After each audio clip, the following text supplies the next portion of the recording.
दुनिया में हो दुनिया का तलबगार नहीं हो, दुनिया में हो दुनिया का तलबगार नहीं हो। बाजार से गुजर हो खरीदार नहीं हो, बाजार से गुजर हो खरीदार नहीं हो। अल्हम्दुलिल्लाह, समस्त प्रशंसा महान अल्लाह तबारक व तआलार जन्य, যিনি আমাদের প্রত্যেককে আজকের এই পূত পবিত্র কোরআনের বরকতপূর্ণ মজলিসে এলাকার বিভিন্ন প্রান্ত থেকে আরামের বিছানা ত্যাগ করিয়ে এই পবিত্র মজলিসে আসার ও বসার সুযোগ দান করেছেন। সকলেই প্রাণ খুলে জুবান ছেড়ে মাবুদের দরবারে তার শুকরিয়া জ্ঞাপনার্থে উচ্চ আওয়াজে মিলিত কণ্ঠে একই সাথে একই বাক্যে এক আওয়াজে বলি আলহামদুলিল্লাহ। কেউ যদি পারেন আশেপাশ থেকে একটা কোরআন শরীফ নিয়ে আসেন, কোরআনুল কারীম নিয়ে আসেন। আশেপাশে যদি কারোর বাড়িতে একটা কোরআন নিয়ে আসে, ওই চোখে মারেন না হারুন।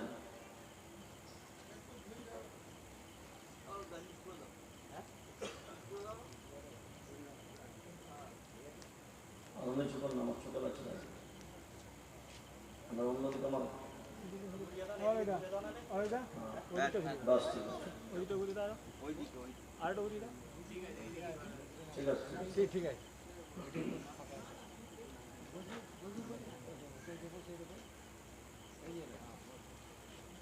আল্লাহ তাবারক ওয়া তাআলা অফুরন্ত দয়া ও কৃপা,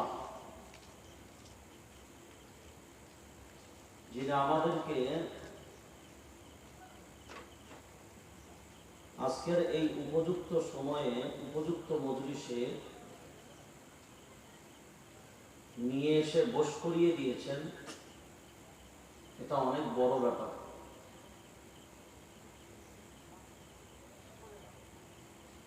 বর্তমান যে সময়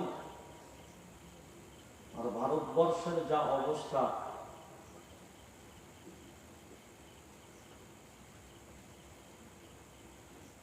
মুসলমানদের দেওয়ালে পিঠ থেকে গেছে।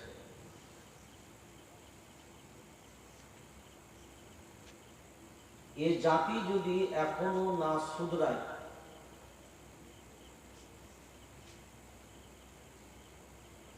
ঘর থেকে ডায়েরি আর কলম নিয়ে এসে লিখে নেন যে কথাগুলো বলে যাবে। যদি জাতি এখনো না শুধরায় আর এইভাবেই যদি চলতে থাকে, এমন একটা দিন ও এমন একটা সময় আসছে, হাতছানি দিচ্ছে, তখন কিন্তু মাথা ঠুকেও কোনো লাভ হবে না। আর সবাই প্রবাদ বাক্যে আমরা বাঙালিরা একটা কথা ব্যবহার করি, আগুন যদি লাগে পীরের ঘরও বাঁচে না।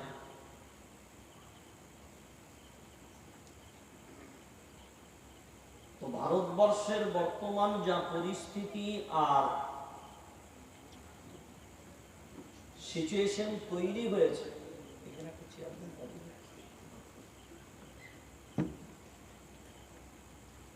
সেই জায়গায় দাঁড়িয়ে যদি আমরা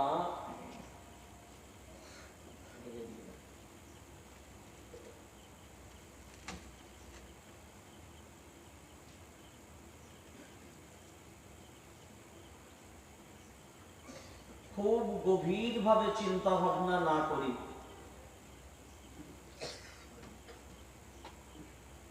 তাহলে এটা মনে রাখবেন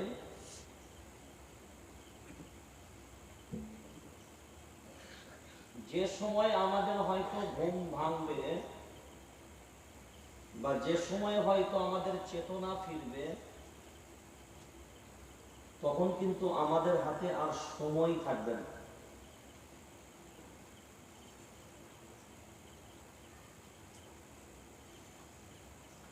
আমি ভারতবর্ষের একজন নগণ্য আইনের ছাত্র হিসাবে বলছি,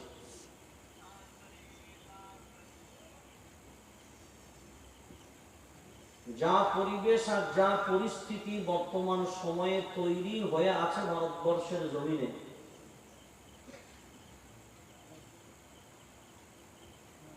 জাতির পায়ের নিচের আর মাটি নাই।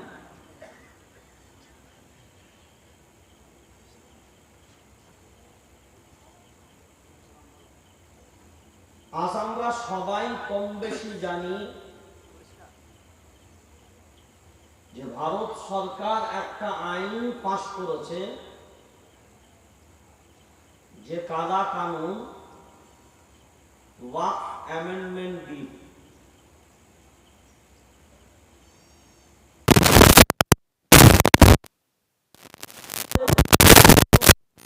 মনে মনে ভাবছেন ওয়াকফ অ্যামেন্ডমেন্ট বিল মানে হলো ললিপপের মতন কোনো চকলেট চুষে চুষে খায়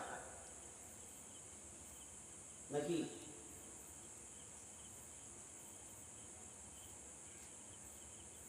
আজ বহু মসজিদ বাংলার মাটিতে আছে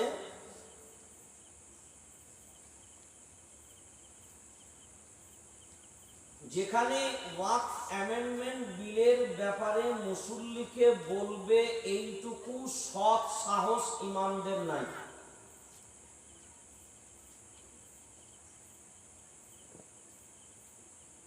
কোথাও কমিটির পেশার, কোথাও নেতাদের পেশার। আপনার আমার কাছে সব থেকে বড় নেতার নাম কি? জোরে বলেন। মুহাম্মাদুর রাসূলুল্লাহ সাল্লাল্লাহু আলাইহি ওয়াসাল্লাম। তিনি নিজে বলেছেন, ইন্নামাল উলামাউ ওয়ারাসাতুল আম্বিয়া।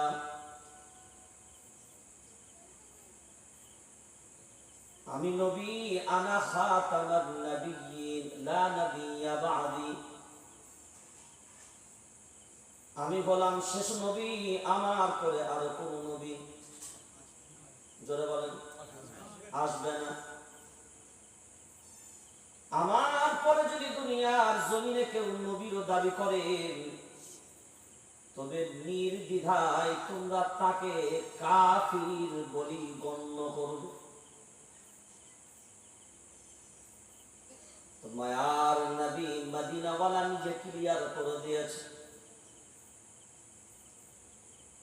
ইন্নামাল উলামাউ ওয়ারাসাতুল আম্বিয়া।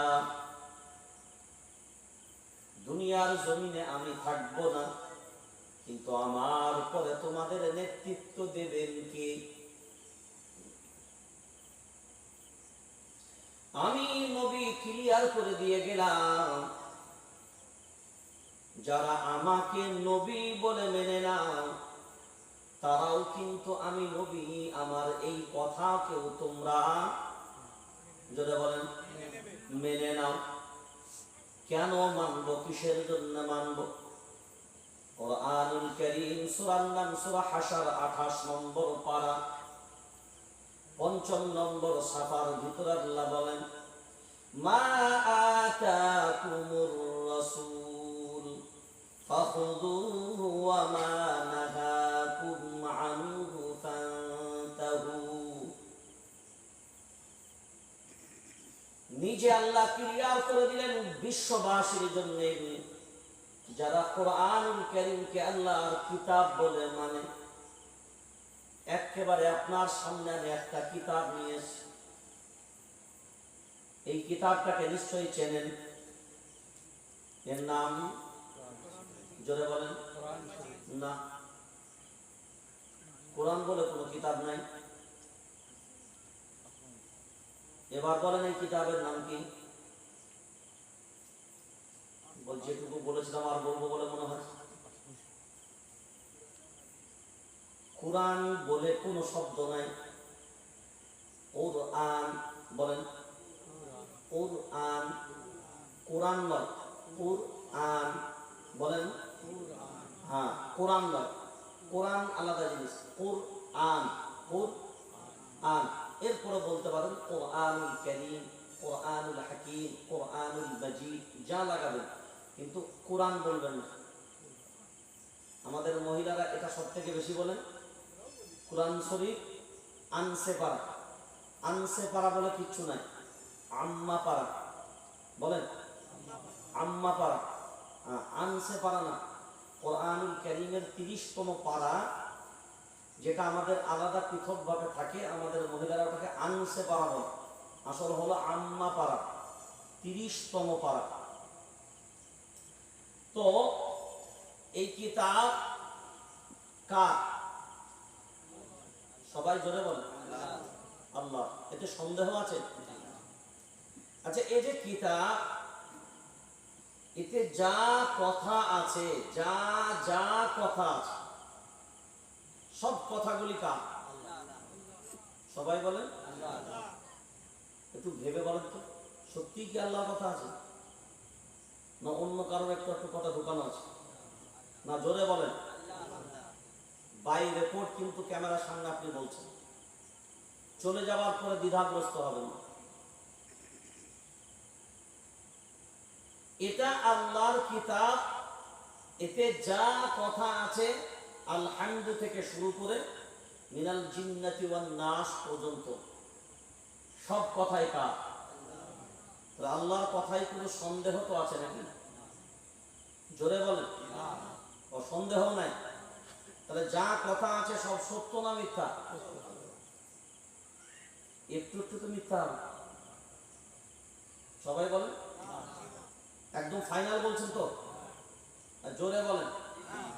এ কোরআনুল কারীম যখন নাজিল হয়েছে, আমি সিদ্দিকুল্লাহ দুনিয়াতে, তবলিগ জামাত, ফুরফুরা, দেওবন্দি, বেরেলি, হানফি, শাফি, মালিকি, হাম্বলি, কাদরিয়া, চিশতিয়া, নকশবন্দিয়া, মুজাদ্দিদিয়া, মুতাজিলা, খাওয়ারিজ, নজ্জারিয়া, জাবারিয়া, মুশাব্বিয়া, নাজিয়া, জামাত ইসলাম, আহলে হাদিস, আজানগাছি, পিয়ারডাঙ্গা, সরমোনাই, সরসোনাই, পিলা পাগড়ি, লাল পাগড়ি, হলুদ পাগড়ি, সাদা পাগড়ি, এ জামাত, সে জামাত, এ দল, সে দল, কেউ ছিল না বল, শুধু ছিল বলেন কোরআনুল কারীম। এখন বলেন, যা আছে সব যদি সত্য হয়, এর ভিতরে যদি যারা পরিমাণ সন্দেহ না হয়, আপনারা যারা বসে আছেন এখানে সত্যের পক্ষে না মিথ্যার পক্ষে? এটা প্রথম বলুন।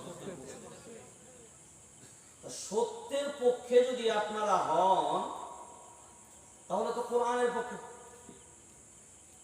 জি, তাহলে তো কোরআনের পক্ষে। তাহলে সত্যের পক্ষে যদি আমরা হয়, তাহলে আমরা কোরআনের পক্ষে, নবীর সুন্নাহর পক্ষে। তাহলে আর যদি আমরা কোরআন সুন্নাহওয়ালা হয়ে যেতাম, তাহলে আমাদের বর্তমান দশা কেন এ জায়গায় দাঁড়ায়?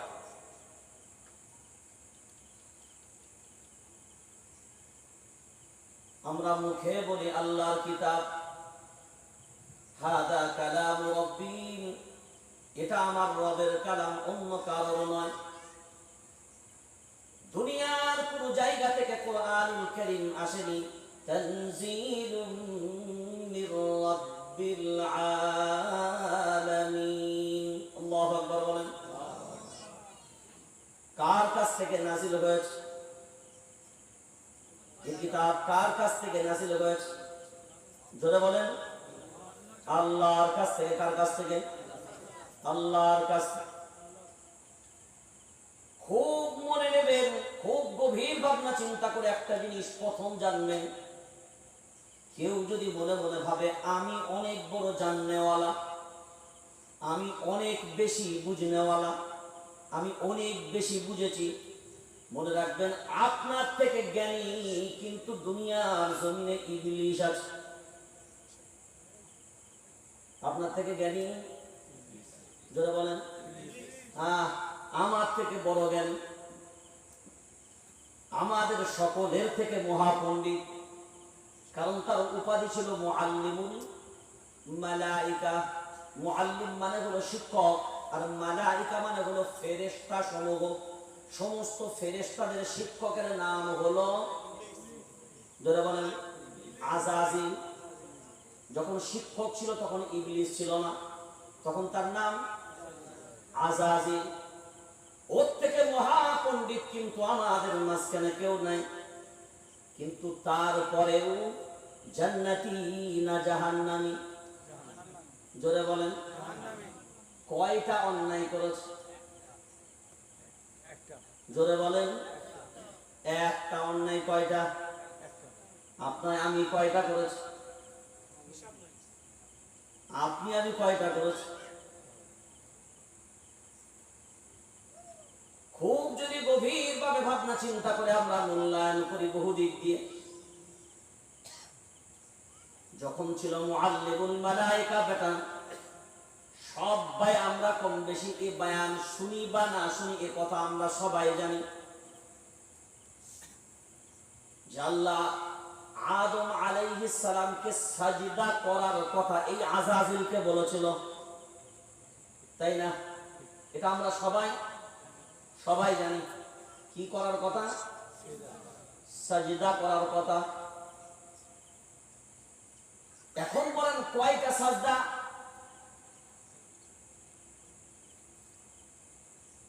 কয়টা সাজদা করার কথা বলেছিল?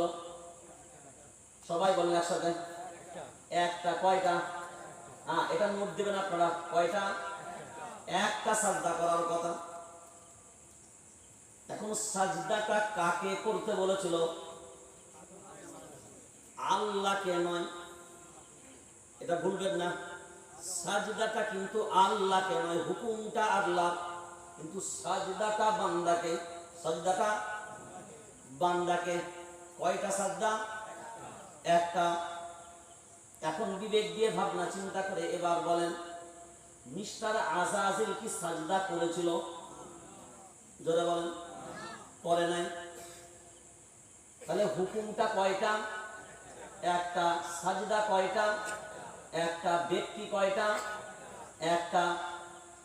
এই যে আযাজিল সাজদা করলো না, তখন তার নাম কি দেওয়া হলো? সবাই জোরে বলেন, সবাই একসাথে বলেন, ইবলিস। তাহলে কয়টা সাজদা না করলে তার নাম ইবলিস হয়? জোরে বলেন, একটা। একটা সাজদা না করলে যদি তার নাম ইবলিস হয়, এবার আমি আপনাদের প্রশ্ন করি, প্রত্যেক দিন আপনার উপরে কয়টা সাজদা ফরজ? আপনার আমার উপরে প্রত্যেক দিন কয়টা করে সাজদা ফরজ? এটা মুসল্লি নেই?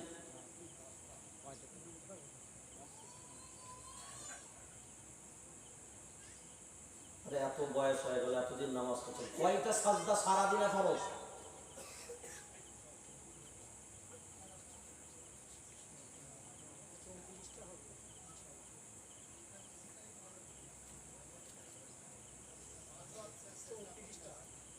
জি, কটা সাজদা ফরজ? কটা? কটা? এখানে একজন মুরব্বী বলছেন 34টা। 5টা সাজদা ফরজ বলেন। আর কি আছেন বলেন? যারা নামাজ পড়েন তারা বলেন কয়টা সাজদা ফরজ সারাদিন? এতদিন যাবত তো জলসা শুনছেন, এতদিন নামাজ পড়ছেন, এতদিন সব কিছু করছেন। চলেন 17, 5, 34, এরপরে যদি আপনাদেরকে টাইম দিয়ে আমার হবে সব মিস। সারাদিনে 5 ওয়াক্ত নামাজ ফরজ। সবাই মুখে বলবেন, মুখস্থ করবেন, আর জীবনে যেন কোনো ভুলটা না হয়। লাইফে কেউ প্রশ্ন করলে, আর লাইফে প্রশ্ন করুক বা না করুক, এতদিন বয়স হয়ে গেল, যারা কবরে চলে গেছে তারাও না জেনে কবরে গেল, যেগুলো যাবার লাইন আছে ওয়েটিংয়ে, সেগুলো অন্তত নিয়ে যেন জেনে যেতে পারে। আজকে মুখস্থ করে নেন, সারাদিনে 5 ওয়াক্ত নামাজ ফরজ। কয় ওয়াক্ত? হ্যাঁ, সবাই বলেন মুখে, না মুখস্থ হয়ে যায়। সারাদিনে 5 ওয়াক্ত নামাজ ফরজ। এই 5 ওয়াক্তের ভিতরে 17 রাকাত নামাজ ফরজ। কত রাকাত? 17 রাকাত। ওয়াক্ত কয়টা? 5। রাকাত কয়টা? 17টা। রাকাত কয়টা? 17।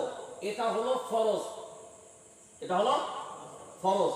প্রত্যেক রাকাতে কয়টা করে সাজদা? তাহলে 17 দুগুণে 34। তাহলে সারাদিনে কয়টা সাজদা ফরজ হলো? না, সারা দিনে আরো 3 রাকাত নামাজ আছে, যেটা হলো ওয়াজিব। যেটা হলো ওয়াজিব, ওই ওয়াজিব নামাজের সাজদাগুলো ফরজ। সেটা হলো বিতির। বিতির কয় রাকাত? 3 রাকাত। 3 দুগুণে 6। তাহলে 34 আর 6 40। তাহলে প্রত্যেক দিন কয়টা সাজদা ফরজ? 40টা। আচ্ছা, একটা সাজদা নাকারী কার নাম? সবাই জোরে বলো। ইবলিস।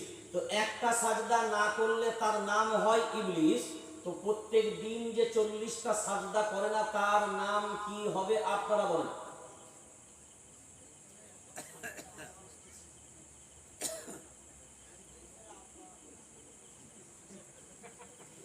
ইবলিসের আব্বা হলো তো একটা জেনারেশন হলো, মানে ওটা 2টো সাজদা হলো। দাদু বললে 3টে জেনারেশন হলো, 3টে সাজদা হলো।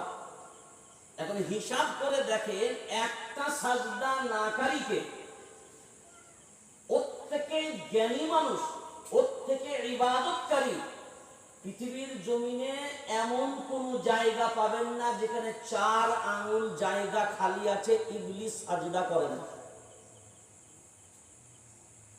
এখন বলেন, এই একটা সাজদার আগে তার নাম ছিল আজাজিল। তার নাম আজাজিল। তার নাম, তার উপাধি হলো মুআল্লিমুল মালায়েকা, ফেরেশতাদের শিক্ষক। কিন্তু একটা হুকুম মানলো না, তার নাম চেঞ্জ। তার নাম চেঞ্জ। একটা হুকুম না মানলে তার নাম হয় ইবলিস। আমরা মানিনি কটা? না, ওটা তো সাজদা। হুকুম মানিনি কটা? হিসাব নাই। তাহলে আমাদের নাম কি হওয়া উচিত?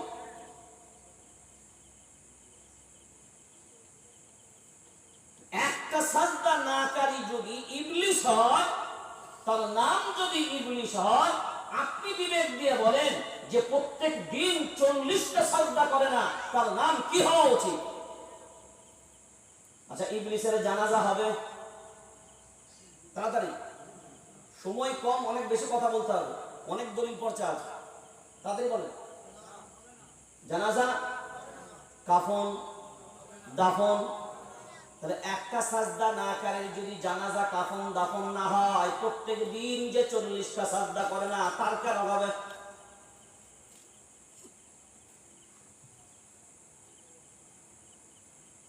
মূল্যায়ন করেন কোনদিন? খালি বলছে আমি মুসলমান, খালি বলছে আমি জান্নাতি। একটা সাজদা নাকারীর জন্য যদি জানাজা, কাফন, দাফন না হয়, একটা হুকুম না মান্যকারীর যদি দাফন কাফন না হয়, আপনি বিবেক দিয়ে বলেন কয়টা হুকুম আপনি মানেন নাই? তারপরে আবার মানুষ বলে জলসা দিয়ে কি হবে, কি লাভ পাবি? এখন আপনার জীবনের 80টা বছর চলে গেছে, এখনো পর্যন্ত প্রত্যেক দিন কয়টা সাজদা ফরজ? আজকে জলসার আগে পর্যন্ত কথা বলে না। এর দাম দিতে পারবেন? 1 লাখ টাকা খরচ করে 10 লাখ টাকা খরচ করে? এই জন্য কোরআনুল কারীমের ভিতরে সূরার নাম সূরা যারিয়াত 27 নম্বর পারা 2য় নম্বর সাফার ভিতরে আল্লাহ বলেন, ওয়াযাক্কির ফাইন্নায যিকরা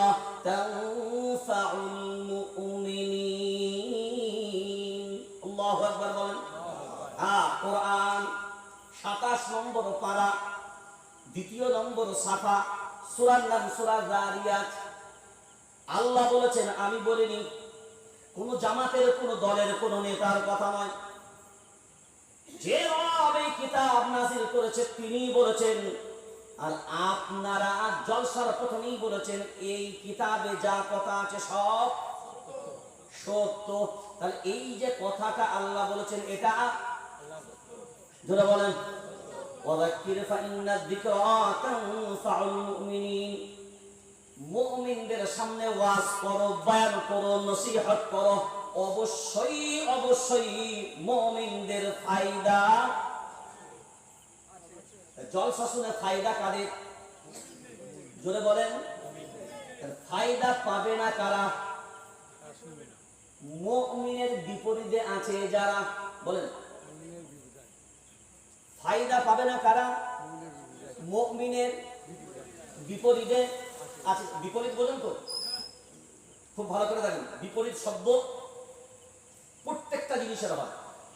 যেমন ধরুন, গরমের বিপরীত ঠান্ডা, মোটার বিপরীত রোগা, লম্বার বিপরীত কালোর বিপরীত, রাতের বিপরীত, সব বিপরীত আছে না? দেখেন, আসমানের বিপরীত ভালোর বিপরীত, অন্যায়ের বিপরীত ন্যায়, অন্যায়ের বিপরীত ন্যায়। তাহলে মুমিনের বিপরীত মানে ঈমানের বিপরীত কি হবে? কথা বলো না। ঈমানের বিপরীত বেঈমান, ঈমানের বিপরীত বেঈমান মানে যার ঈমান নাই। ঈমানের বিপরীত হবে কি? বেঈমান। কোরআনে এসেছে না, যদি তোমরা মুমিন হও, হে ঈমানওয়ালারা, নির্দিষ্ট করে ডাকলেন কেন? মানুষ তো সবাই। যদি বলতেন ইয়া আইয়ুহান নাস, যেখানে বলেছেন ইয়া আইয়ুহান নাস সেখানে সমগ্র মানুষকে বলেছেন, কিন্তু যেখানে ইয়া আইয়ুহাল্লাযীনা আমানু সেখানে তাদের নির্দিষ্ট। তাহলে আমানু যখন ডাক দিয়েছে তখন বেঈমানদের বলেনি, তখন বলছে কাদের? তখন বলছে কাদের? ঈমানওয়ালাদের। তখন বলছে কাদের? তাহলে ঈমানের বিপরীতে জোরে বলেন বেঈমান, ঈমানের বিপরীতে বেঈমান। তাহলে জলসা শুনে ফায়দা কাদের? জোরে বলেন ঈমানওয়ালাদের। কাদের? ঈমানওয়ালাদের। ফায়দা যাদের হবে না তারা বসবে, চাইবে, করতে দেবে, সব জায়গা সব দিক দিয়ে তাদের বাধা আসবে না। না, কোরআনের কথা শোনানো যাবে না। কোরআন শুনিয়ে লাভ হবে কি? কোরআনের কথা বলে লাভ হবে কি? নবীর কথা বলে লাভ হবে কি? জলসায় কি রং তামাশা হয়? হাতে কোরআন নিয়েছে না, কথা বলো না, কোরআন নিয়েছে না, এর একটা অক্ষরের দাম দিতে পারবেন? সুপ্রিম কোর্টের একজন লয়ার, সে যদি একবার জজের সামনে উঠে, 8 ঘন্টা হোক 5 মিনিট হোক, একবার আপনার মামলার জন্য লড়বে, তার মিনিমাম ফিক্স আছে 3 লক্ষ টাকা। এটা দুনিয়ার জ্ঞান, এটা দুনিয়ার জ্ঞান। এবার চিন্তা করেন, দুনিয়ার জ্ঞান যদি 5 মিনিটে তার দাম এত হয়, তাহলে আমার আল্লাহর কালামের জ্ঞানের দাম হিসাব করেছেন? তারপরেও বহু জায়গায়, আপনাদের এখানে কি ঘটে আমি জানি না, বহু জায়গার কথা বলছি, অধিকাংশ ক্ষেত্রে আমরা শুনি এটা 200 টাকা কোরআনের জন্য দিবে, ওর কলিজা ফেটে যায়। 100 টাকা কোরআনের জন্য দিবে, কলিজা ফেটে যায়। কেন? মুমিনের ফায়দা আছে, বেঈমানের ফায়দা নাই। তো সে চাইবে আমার যখন ফায়দা নাই আমি 100 টাকা খরচ করব কেন? বাবা, 100 টাকা যদি খরচ করো, আল্লাহ হয়তো চাইলে ওই 100 টাকার বদৌলতে তোমার তো অন্তরটাও পরিবর্তন করে দিতে পারে।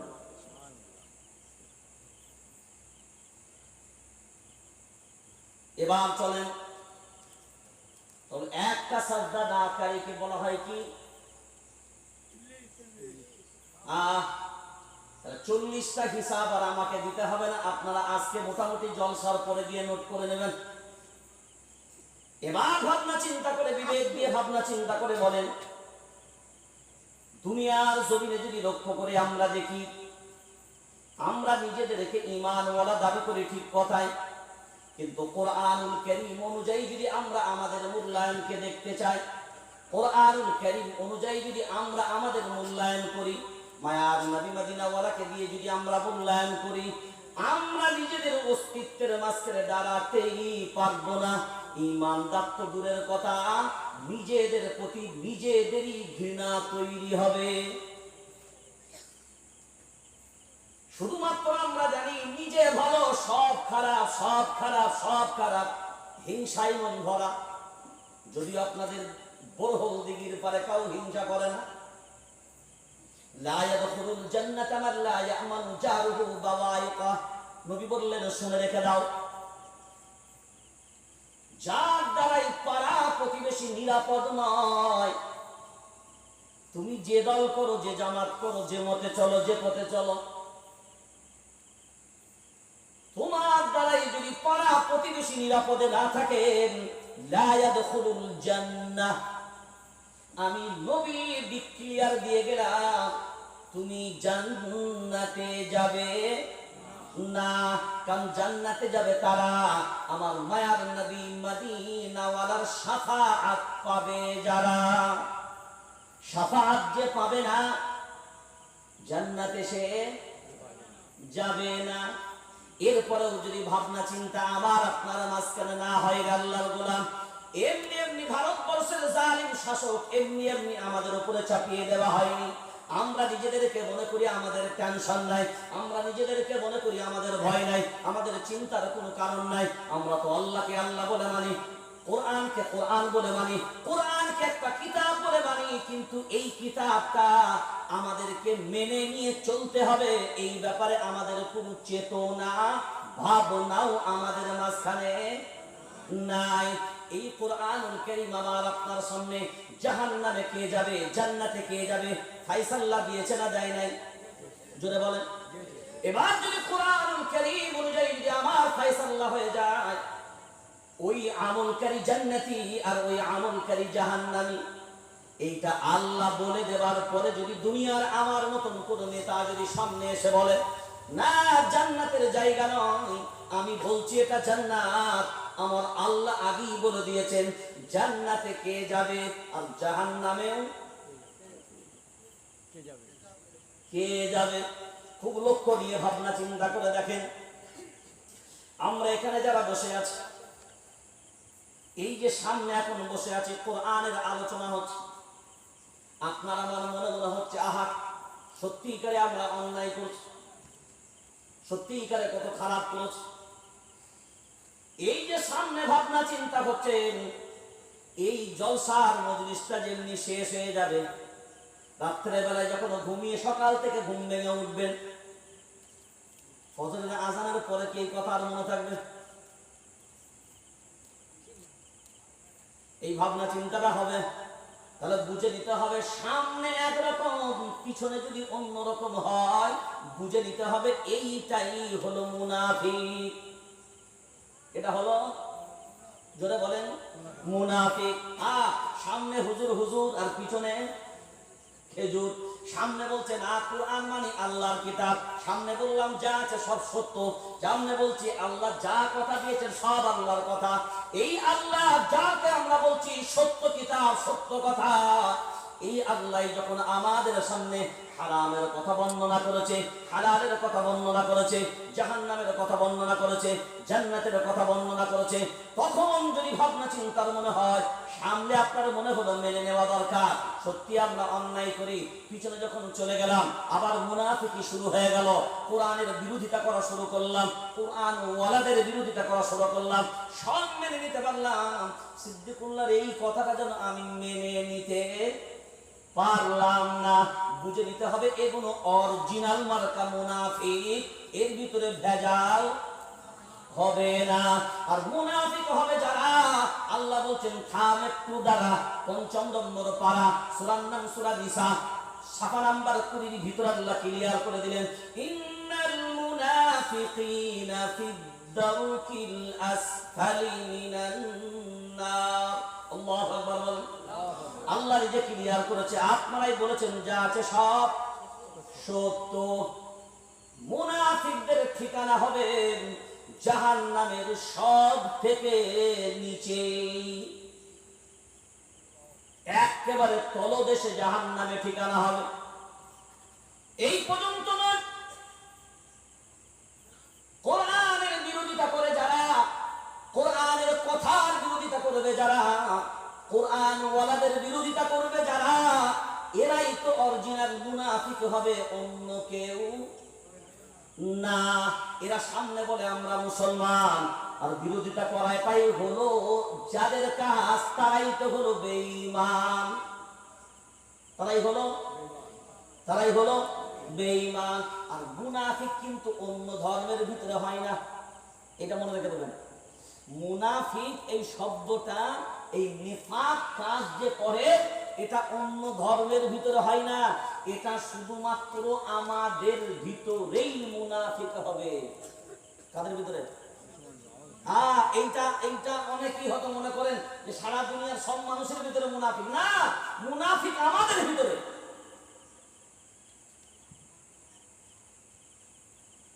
ইন্নাল মুনাফিকিনা ফি দারকিল আসফালি মিনান নার, একেবারে জাহান্নামের নিচেই থাকবে, সবার নিচেই থাকবে মুনাফিক। এবার চিন্তা করেন সেই আযাব, সেই শাস্তিটা কত ভয়াবহ হতে পারে। মায়ার নবী মদিনা বলা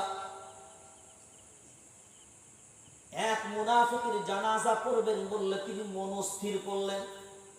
সূরার নাম সূরা তাওবা, 10 নম্বর পারা, 19 নম্বর সাফার, 1 নম্বর আয়াত। এর শানে নুজুলটা বলছি। শানে নুজুল বোঝেন? শানে নুজুল, কোরআনুল কারীমের শানে নুজুল মানে হলো যে পরিপ্রেক্ষিতে, যে কারণে কোরআনের আয়াতটা বা সূরাটা নাজিল হয়েছে,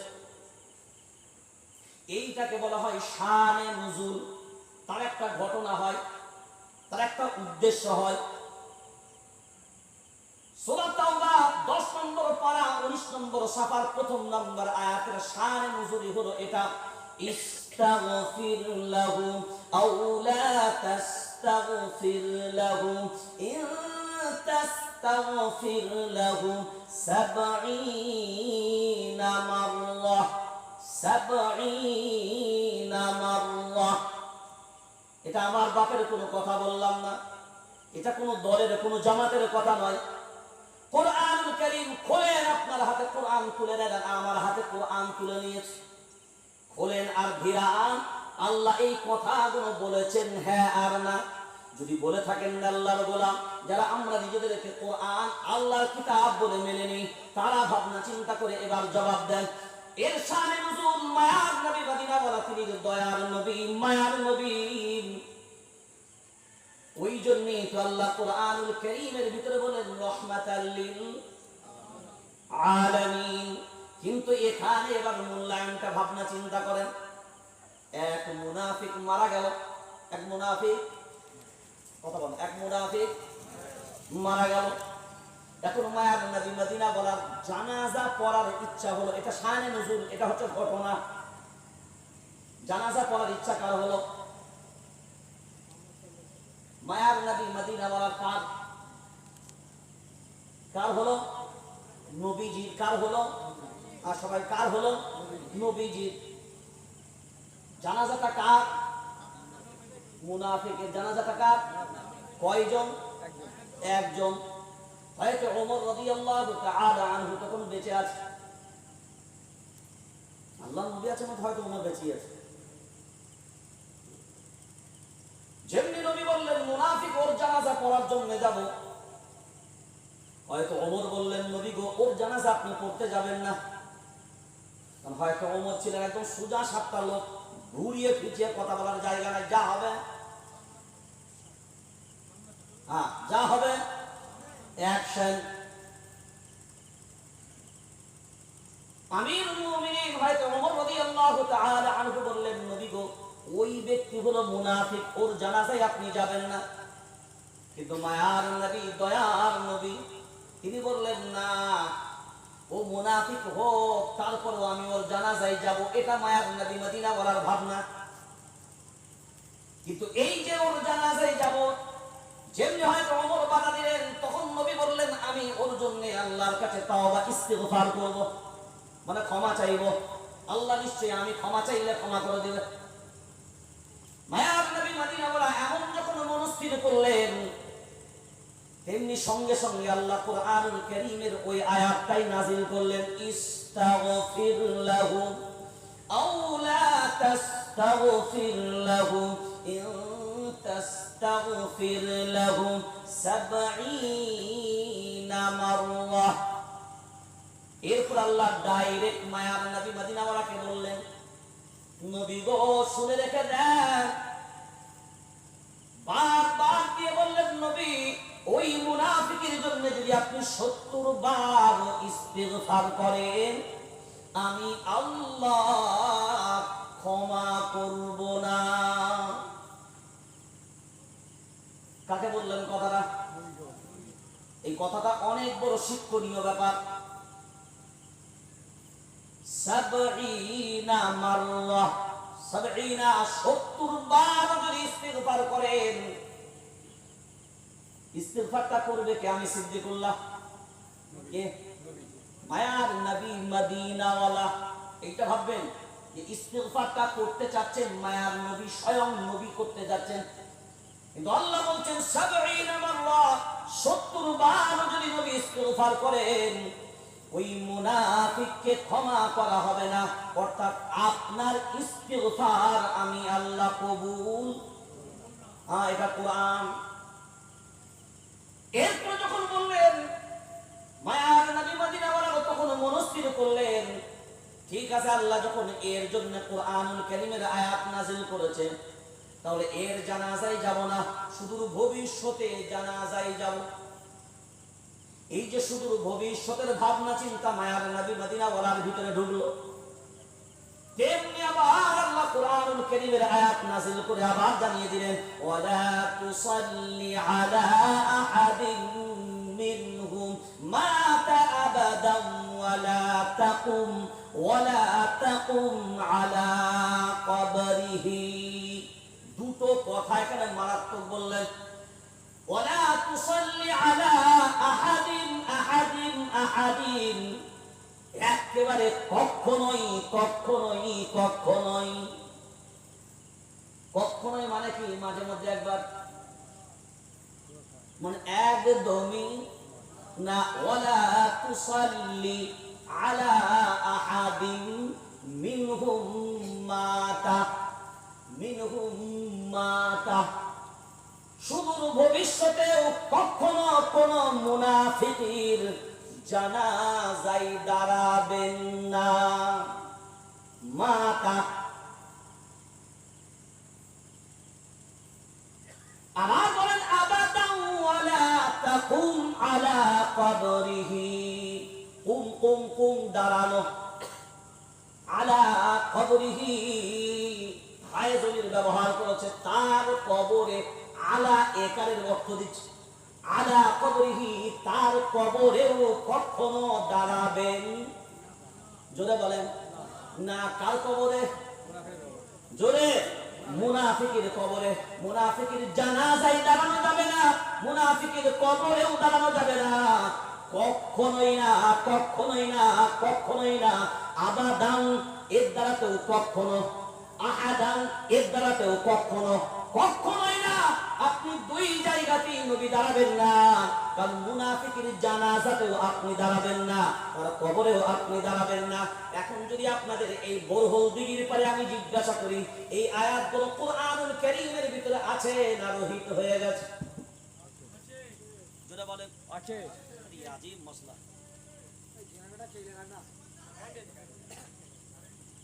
কারেন্ট চলে গেছে।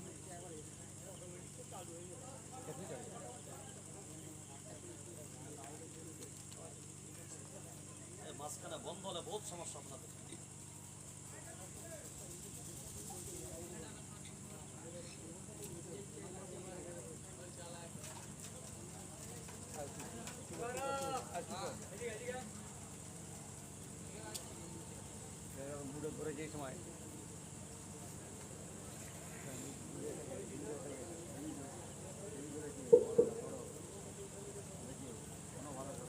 এরপরে ভাবনা চিন্তা করে বলেন, এই আয়াতগুলো আছে না রহিত হয়ে গেছে?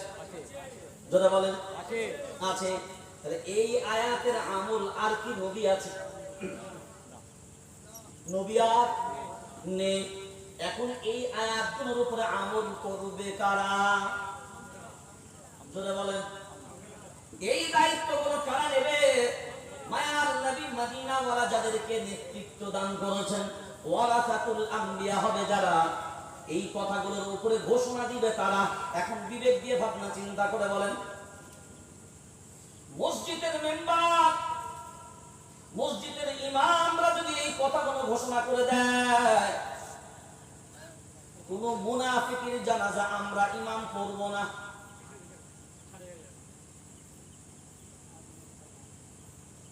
তার কবরের ধারে আমি ইমাম যাব না, বেতন থেকে মুচুল্লার কমিটি বলবে চাকরি বার করতে হবে না।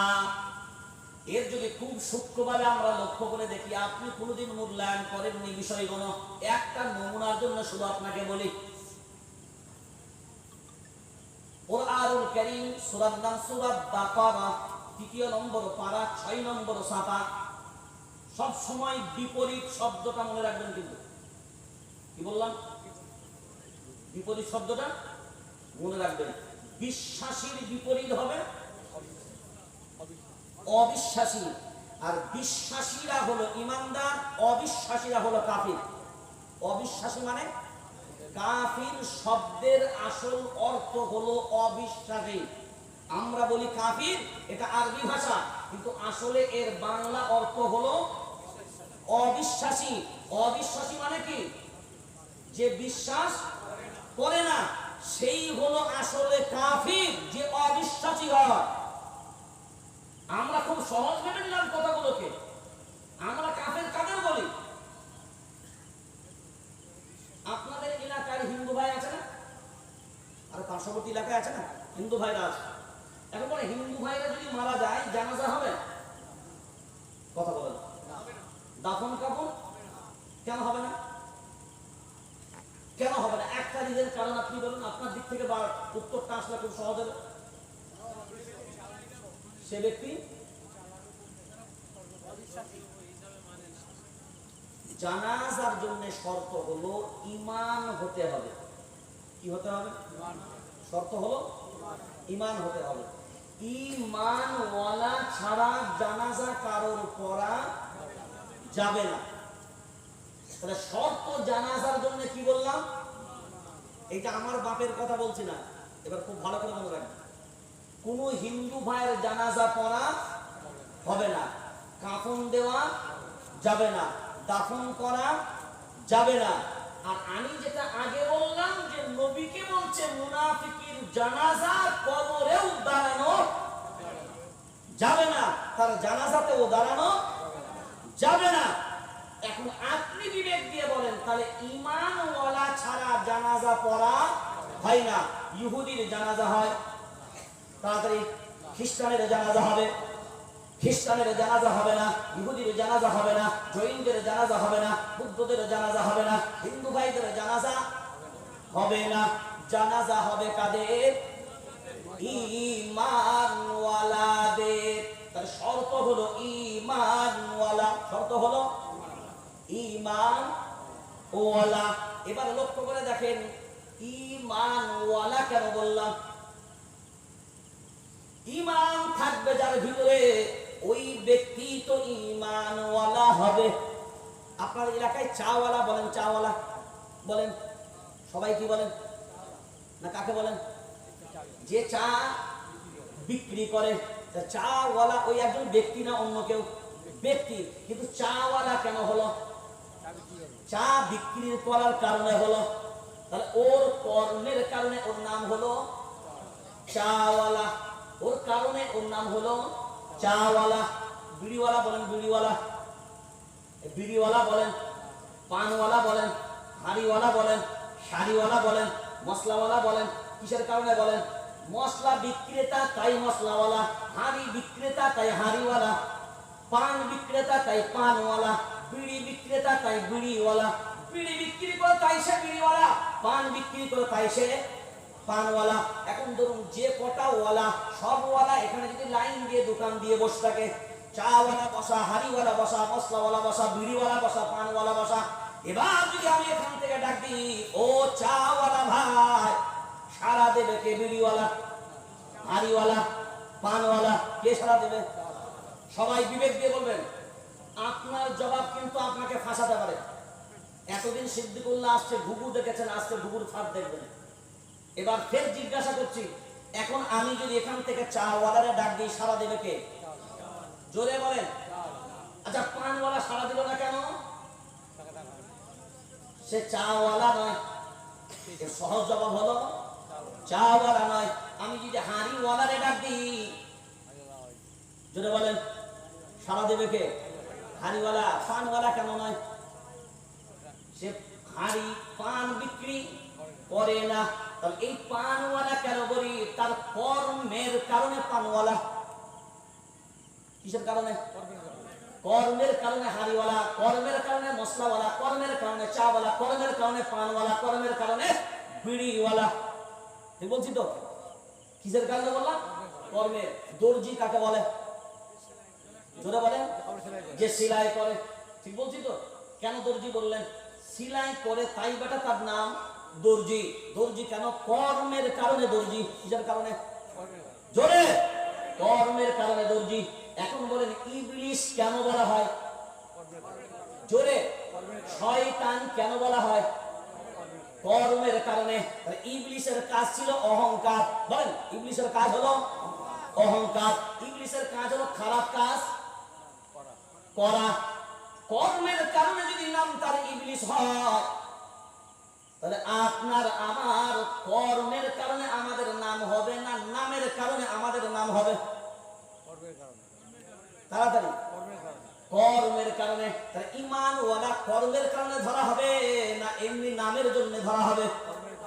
জোরে বলেন। কর্মের কারণে। আচ্ছা, মুসলমান কর্মের কারণে হবে না নামের কারণে হবে? কর্মের কারণে। এরপরে মুসলমান আর ঈমান ওয়ালার কর্মগুলো কোনগুলো, সেইগুলো যদি মূল্যায়ন করে দেখি, ওই কর্ম যদি আমার ভিতরে হয় আমি হব মুসলমান, ওই কর্ম যদি আমার ভিতরে হয় আমি হব ঈমান ওয়ালা। এরপর আল্লাহ কুরআনুল কারীম ৩য় নম্বর পারা ৬ নম্বর সাফায় ওই কথাটাই এবার বলছেন। একটা দুটো নমুনা শুধু আপনাকে দেব, এই নমুনাটাই পাস করবে যারা ঈমান ওয়ালা দাবি করার অধিকার রাখবে তারা। আমি কথাটা বাড়িয়ে বলেছি, ঈমানওয়ালা দাবি করার অধিকার রাখবে তারা। আর ঈমানওয়ালার দাবি করার অধিকার রাখবে যারা জানাজা কাফন দাফন পাবে তারা। আর রাখবে না যারা জানাজা কাফন দাফন। এরপরে চলেন কোরআনুল কারীম খুলবেন। আমি বলছি শুধু বলার সাথে সাথেই মানবেন তা নয়। ৩ নম্বর পারা। পারা নাম্বার বলেন? ৩। সাফা নাম্বার ৬। বলেন সাফা নাম্বার ৬। না, সবাই বলেন সাফা নাম্বার ৬। হ্যাঁ, আল্লাহ দেখেন কি কয়। বলেন আল্লাহ দেখেন কি কয়। এরপরে আল্লাহ বলেন ইয়া আইয়ুহাল্লাযীনা আমানু। ডাক দিলেন কাদের? এখানে জমা ব্যবহার করেছেন আমানু। ঈমানওয়ালাদের। কাদের? জোরে। ঈমানওয়ালাদের। সারা দেবে কারা? জোরে। ঈমানওয়ালা হবে যারা, সারা দেবে তারা। ঈমানওয়ালা হবে না যারা। এটা কি ফাইনাল হয়েছে? আগে বলেন, তারপর ২য় নম্বর ধাপটা বলবো। ফুল এন্ড ফাইনাল। ডাক দিচ্ছেন আমি সিদ্দিকুল্লাহ না আল্লাহ? আল্লাহ। এবার আসেন, এটা একটা মাঠ, খামার। এই মাঠে নিশ্চয়ই বাচ্চারা খেলাধুলা করে। খেলাধুলা করে না? এবার চলো আপনাদের ধরুন এই খালি মাঠে এখানে বহু মুরব্বীরা আছেন, তারা বাড়ির গার্জেন, বাড়ির অভিভাবক, তাই তো? প্রত্যেকটা বাড়ির সন্তান আছে না নাই? প্রত্যেকটা ফ্যামিলি আছে না নাই? ধরুন আগামীকালকে বিকালবেলায় এই মাঠটাকে 4-5টা ফ্যামিলির ছেলেরা খেলছে। কটা? 4-5টা ফ্যামিলি। তো 4-5টা ফ্যামিলির ছেলেরা খেলাধুলা করছে। হঠাৎ করে দেখা গেল যে ওই খেলার মাঠে ছেলেদের ভিতরে মারামারি বা গন্ডগোল শুরু হয়েছে। এখন আপনি শেখ বাড়ির গার্জেন, আপনার পদবি হলো শেখ। শেখ আছে তো? বাস তাহলে বুঝে দেবেন, শেখ বাড়ির মুরব্বী, আপনি বাড়ির গার্জেন, অভিভাবক। তো আপনি যখন রাস্তার ওই সামনে আসলেন, দেখছেন যে এই মাঠে ছেলেরা মারামারি বা ঝগড়া করছে, আপনি রাস্তায় দাঁড়িয়ে কি চুপ থেকে ঘরে চলে যাবেন না কিছু করবেন? প্রথমেই আপনি দেখবেন ঝামেলা যখন হচ্ছে ছাড়ানোর চেষ্টা করবেন, তারপরে কি বলবেন? এই আমার বাড়ি যারা চল ঘরে চল। হ্যাঁ না, আগে আপনার ছেলেগুলোকে কি করবেন? সরাবেন, এই চল চল বাড়ি চল, এই চল বাড়ি চল। এখন দেখা গেল আপনার বাড়ির 5টা ছেলে আছে, আপনার বাড়ির 5টা ছেলে। এখন আপনি যখন গার্জেন অভিভাবক হিসাবে তাদেরকে বলেন এই চল ঘরে চল, নিষেধ করলেন, এই 5টা ছেলে যদি আপনার কথা মেনে ওখান থেকে বাড়ি চলে যায়, তাহলে বুঝা নিতে হবে যে আপনাকে তারা গার্জেন হিসাবে মানে। আর যদি ওই 5টা ছেলে বলার মুরব্বী বলার পরেও যদি বলে, এখন আপনারা বিবেক দিয়ে বলেন, যদি ওখান থেকে না যায় তাহলে এ কি গার্জেন মানলো? তাকে সম্মান করলো না অসম্মান করলো? জোরে বলেন। এই কথাটা আমি আরেকবার রিপিট করছি যাতে আপনার স্মরণে দিয়ে ভালো করে থাকে। তাহলে বাড়ির মুরব্বীর কথা না মানলে বাড়ির মুরব্বী সম্মানিত হয় না অসম্মানিত? সবাই একমত তো? এটা কথা কি খুলাসা বুঝতে পারছেন? এবার যদি না মানে তাহলে বাড়ির গার্জেন বা অভিভাবককে অসম্মান করা হলো, অপমান করা হলো। এখন এবার আপনি বিবেক দিয়ে বলেন, যখন আল্লাহর হুকুম আপনার সামনে আসবে, আল্লাহ বলছেন হে ঈমানওয়ালারা, এখানে চাওয়ালা, বিড়িওয়ালা, পানওয়ালা সব ওয়ালাই আছে, কিন্তু আল্লাহ ডাক দিলেন কাকে? এই যে কোরআনুল কারীম, এটা কি বোরহল দিঘির পার্কে লক্ষ্য করে নাযিল হয়েছে না সমগ্র বিশ্বকে? সমগ্র বিশ্বতে এবার বলেন ইহুদি আছে না নাই? খ্রিস্টান, জৈন, কাফির, বেঈমান, অন্যান্য ধর্ম অবলম্বী সবাই আছে না নাই? তা সবার মাঝখান থেকে আল্লাহ নির্দিষ্ট করে রাখলেন, যেমন দোকানদাররা লাইন দিয়ে আছে, সব ডিপার্টমেন্টের দোকানদার, আমি তাদের মধ্যে একজনকে ডাকলাম বিড়িওয়ালা। সারাকে দিবে? তাহলে এই সারা দুনিয়ার দোকানদারদের মাঝখানে আল্লাহ ডাক দিলেন হে ঈমান। সারা দেবে কারা? জোরে বলেন কথাটা। যেন আপনাদের আওয়াজটা ক্যামেরায় আসে, লাইফে যতদিন বাঁচবেন যেন শুনতে পান যে আপনি জবাব দিয়েছিলেন। মরে গেলেও কবরে আপনার ছেলেরাও যেন শুনতে পায়। এবার আপনাদের সিদ্ধান্ত অনুযায়ী আমি যাচ্ছি, আমার সিদ্ধান্ত ছেড়ে দিলাম। তাহলে আল্লাহ যখন ঈমানওয়ালাদের ডাক দিচ্ছে তখন সাড়া দেবে, তাহলে অন্য কেউ সাড়া। তাহলে আল্লাহ যে অর্ডারটা করবেন এই অর্ডারটা মানবে কারা? ঈমানওয়ালা হবে যারা, আল্লাহকে সম্মান করবে যারা, আল্লাহকে অপমান করবে না যারা। তাহলে এই হুকুমটা মেনে নেবে না যারা, বুঝে নিতে হবে ঈমানওয়ালা নয়, তার ঈমানওয়ালা নয়। ঈমানের বিপরীত কি? বেঈমান। ঈমানের বিপরীত? হ্যাঁ, এটা বারবার বলেন তবে মেমোরিতে ঢুকবে। কেন বারবার বলাচ্ছি? যেটা শুনবেন মেমোরিতে মুখস্থ করে নেন। আমি হয়তো ভাববেন সিদ্দিকুল্লাহ জীবনের লাস্ট জলসা করে গেল, আমি হয়তো হায়াতে নাও থাকতে পারি, সময় নাও দিতে পারি, এখন কাজের এত বেশি ব্যস্ততা, সময় হয়তো আর হবে না। তারপরে জীবনের লাস্ট কথাগুলো হিসাবেও মনে করে এবার ভাবেন আল্লাহকে সম্মান করলো, আল্লাহকে মান্যতা দিল, আল্লাহকে গার্জেন অভিভাবক হিসাবে মানলো। আর যে কথাগুলো মানবে না, এক নম্বরে নিশ্চয়ই ঈমানওয়ালা হবে না। এবার আপনি বলেন, ঈমানওয়ালা যে হবে না, জানাজাও তার পড়া, কাফন দাফন জোরে হবে না। এরপরে আল্লাহ দিলেন যে ঘোষণা, সেটা এবার আপনারা দিঘির পাড়ের মানুষ শোনেন না। ইয়া আইয়ুহাল্লাযীনা আমানু ইত্তাকুল্লাহ ওয়া দারু মা বাকিয়া মিনার রিবা ইন কুনতুম মুমিনিন। আল্লাহু আকবার বলেন। এর ঠিকানাটা কোথায় আপনাদের বলেছি, মনে আছে না? খেয়াল নাই, ভুলে গেছেন? ঠিকানা কোথায় বললাম?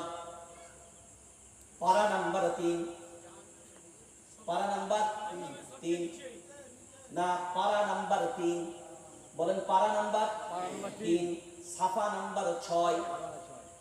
মাঝখানে গিয়ে আল্লাহ কয়, মাঝখানে গিয়ে আল্লাহ কয় ইয়া আইয়ুহাল্লাযীনা আমানু। সবার মাঝখান থেকে ডাক দিলেন তাদের, ঈমানওয়ালা আল্লাহ ভেবেছেন যাদের। এবার আল্লাহ এটাকে সারা দেবে তারা, ঈমানওয়ালা হবে যারা। এরপরই আল্লাহ আমরের সিগা ব্যবহার করলেন, ওয়ার্ডার আদেশ সূচক, ইত্তাকুল্লাহ। আল্লাহ ওয়ার্ডার করলেন ইত্তাকুল্লাহ, আমি আল্লাহ, আমাকে ভয় করো। এটা কিন্তু ইহুদিকে বলে নাই, এটা হিন্দু ভাইদের বলে নাই, এটা কাফেরকে বলে নাই, এটা বেঈমানদের বলে নাই। এটা বলছেন কাদের? আমি আল্লাহ, আমাকে ভয় করো। জোরে বলেন।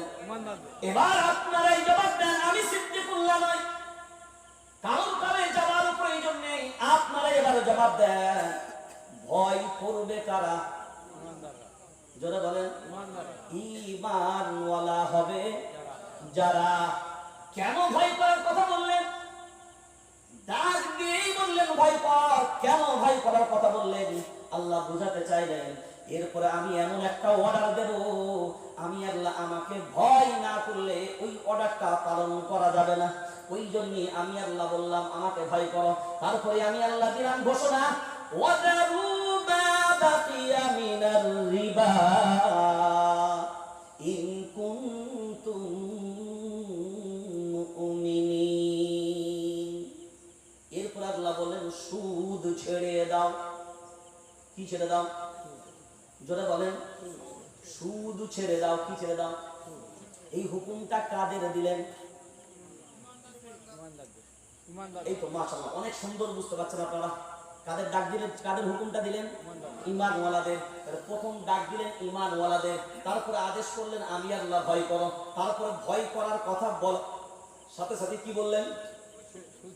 সুদ ছেড়ে দাও। এই যে সুদ ছেড়ে দাও, এরপর আল্লাহ বলছেন ছাড়বে কারা? ছাড়বে কারা?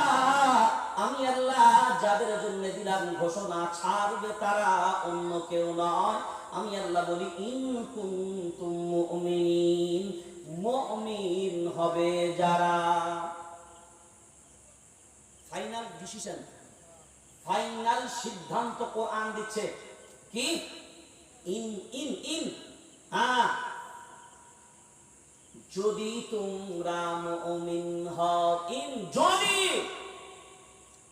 কুনতুম কুনতুম মুমিনিন, তোমরা যদি মুমিন হও। এই কথাটা কার? আল্লাহ। আল্লাহ। তোমরা যদি মুমিন হও, মুমিন হলে কি ছাড়বে? সুদ ছাড়বে। জোরছে সুদ ছাড়বে। মুমিন হলে সুদ ছেড়ে দেবে। সুদ ছাড়বে কারা? রবকে ভয় করবে যারা। আর রবকে ভয় করবে যারা, আল্লাহ বলেন এরাই হবে ঈমানওয়ালা তারা। এরপরে চারটা কথা ধাপে ধাপে বোঝেন। আল্লাহ বলেন যদি তোমরা মুমিন হও, সুদ ছেড়ে দাও। আমি আপনাদের জিজ্ঞাসা করি, বন্ধন লোনটা কি? জোরে বলেন। আমি এটা নমুনার জন্য শুধু আপনাকে বলছি, বন্ধন লোনটা সুদ। বন্ধন লোনটা সুদ। আচ্ছা, বিড়ি খেলে তাকে কি বলেন? জোরে বলেন। বিড়িখোর। আচ্ছা, মদ খেলে মদখোর। আচ্ছা হারাম খেলে হারামখোর। আচ্ছা সুদটা হারাম না হালাল? জোরে বলেন হারাম। তাহলে এই হারামটা খায় যারা, জোরে বলেন কতটা? না আমি শুনতে পাইনি, জোরে বলেন। হারামখোর, জোরে হারামখোর। আমি বলছি না ভাই, আপনারাই তো বলছেন হারামখোর। না লজিকটা কি বলে? বিড়ি খেলে বিড়িখোর, মদ খেলে মদখোর, হারাম খেলে হারামখোর। তো সুদ হারাম, সুদ হারাম, সুদ হারাম। এই হারাম খায় যারা, জোরে বলেন। এখন বলেন এটা যদি মসজিদের মেম্বার থেকে বলা হয় এই হারাম খায় যারা হারামখোর তারা, এই বয়ান করে দেওয়ার পরে চাকরিতে থাকবে বলে মনে হয়? এবার হারামখোর তারা, এটা তো পরের কথা। আল্লাহ বলেন খাবে যারা মুমিন নয়। আবার আয়াতের অর্থটা আর একবার উল্টো দিক দিয়ে বুঝে আসেন। ইন কুনতুম মুমিনিন, যদি তোমরা মুমিন হও, যদি তোমরা মুমিন হও, তাহলে আল্লাহ বুঝাতে চাইছেন মুমিন হলে ছাড়বে। কি হলে ছাড়বে? মুমিন হলে ছাড়বে। ছাড়বে না কারা? মুমিন হবে না যারা। তারপরে ওয়াদারুবা বাকিয়া, হ্যাঁ এই সুদ ছেড়ে দিবে মুমিন যারা হবে। ইত্তাকুল্লাহ, আমি আল্লাহ, আমাকে ভয় করবে যারা, সুদ ছাড়বে তারা, সুদ ছাড়বে যারা, মুমিন হবে তারা। আর ডাক দিয়েছি আমি আল্লাহ ঈমানওয়ালাদের, সাড়া দেবে তারা, ঈমানওয়ালা হবে যারা। এরপরে মূল্যায়ন করে ভাবনা চিন্তা করে ঈমানওয়ালা হবে যারা, জানাজা কাফন দাফন পাবে তারা। আর বেঈমান হবে যারা,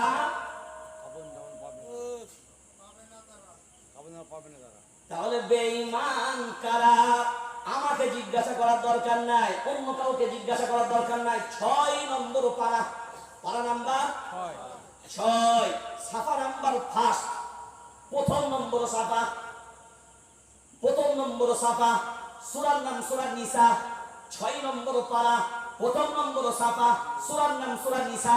ইন্নাল্লাযীনা ইয়াকফুরুনা বিল্লাহি ওয়া রাসূলিহি ওয়া ইউরিদুনা আন ইউফাররিকু বাইনাল্লাহি ওয়া রাসূলিহি ওয়া ইয়াকুলুনা নু'মিনু বিবা'দিন ওয়া নাকফুরু বিবা'দ ওয়া ইউরিদুনা আন ইয়াত্তাখিযু বাইনা যালিকা সাবিলা উলাইকা হুমুল কাফিরুনা হাক্কান, উলাইকা হুমুল কাফিরুনা হাক্কান ওয়া আ'তাদনা লিল কাফিরিন আযাবান মুহিনা। আমরা কাঁধে রেখে কাফের বলি? আমরা দুনিয়াতে কাফের বলি কাদের? কাদের কাফের বলি? অমুসলিমদের কাফের বলি। কাদের? জোরে বলেন। অমুসলিমদের কাফের বলি। আর আল্লাহ অরিজিনাল কাফের কাফের বলছে। আচ্ছা আবার জিজ্ঞাসা করছি আমি, কিন্তু পাঁচ করে জিজ্ঞাসা করছি বারবার, আপনার ভিতরে যারা পরিমাণ যেন সন্দেহের দানা না বাঁধে। এই কিতাবে যা বলেছে সব সত্য তো? হ্যাঁ, তাহলে এই 6 নম্বর পারা, প্রথম নম্বর সাফার যে দুটি আয়াত আমি পড়লাম, যদি মনে করেন কেউ খুলে দেখবেন, তো আপনি কোরআনুল কারীম খুলুন, খুলে দেখুন যে এই আয়াত আর আমি যা পড়েছি বাই রেকর্ডিং এর সাথে ভিড়াবেন, ভিড়িয়ে দেখবেন অরিজিনালি এই আয়াত আছে না নাই। ইন্নাল্লাযীনা ইয়াকফুরুনা বিল্লাহি ওয়া রাসূলিহি ওয়া ইউরিদুনা আন ইউফাররিকু বাইনাল্লাহি ওয়া রাসূলিহি ওয়া ইয়াকুলুনা নু'মিনু বিবা'দিন ওয়া নাকফুরু বিবা'দ ওয়া ইউরিদুনা আন ইয়াত্তাখিযু বাইনা যালিকা সাবিলা উলাইকা হুমুল কাফিরুনা হাক্কান হাক্কান হাক্কান ওয়া আ'তাদনা লিল কাফিরিনা আযাবান মুহিনা। আমার বাপের কথা নয়, আপনারা এই যে কিতাবের সব কথাগুলোকে সত্য বললেন, আল্লাহ নিজে বলছে শুনে রেখে দাও, অরিজিনাল কাফের হলো তারা। অরিজিনাল কাফের হলো তারা। অরিজিনাল বলেন, ভেজাল না। অরিজিনাল কাফের হলো তারা, কিছু মানে আর কিছু মানে না যারা। কি কিছু মানে, কিছু মানে আর কিছু মানে না। যারা অরিজিনাল কাফের, জোরে বলেন অরিজিনাল কাফের তারা। এবার মূল্যায়ন করে দেখেন তো আমরা কোন ক্যাটাগরিতে পড়তে পারি।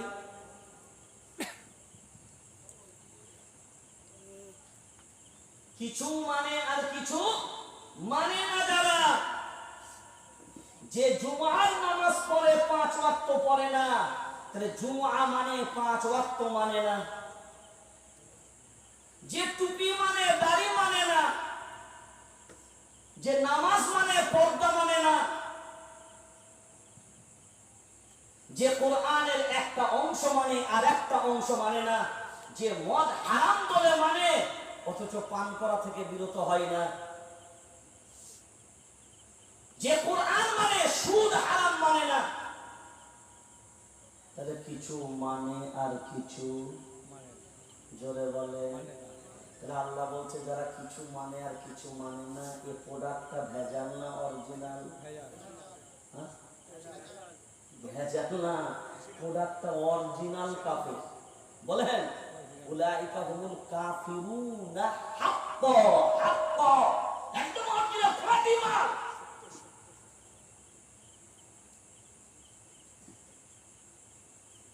এবার আপনি বিবেক দিয়ে বলেন বেঈমান হলে তাহলে জানাজা পড়া হবে না, দাফন হবে না, কাফন হবে না, আর অরিজিনাল কাফেরটা মরলে কি হবে?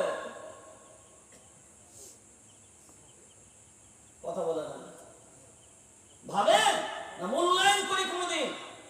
বাবরি এমনি এমনি যায়নি, এই ওয়াফ অ্যামেন্ডমেন্ট বিল এমনি এমনি পাস হয়নি।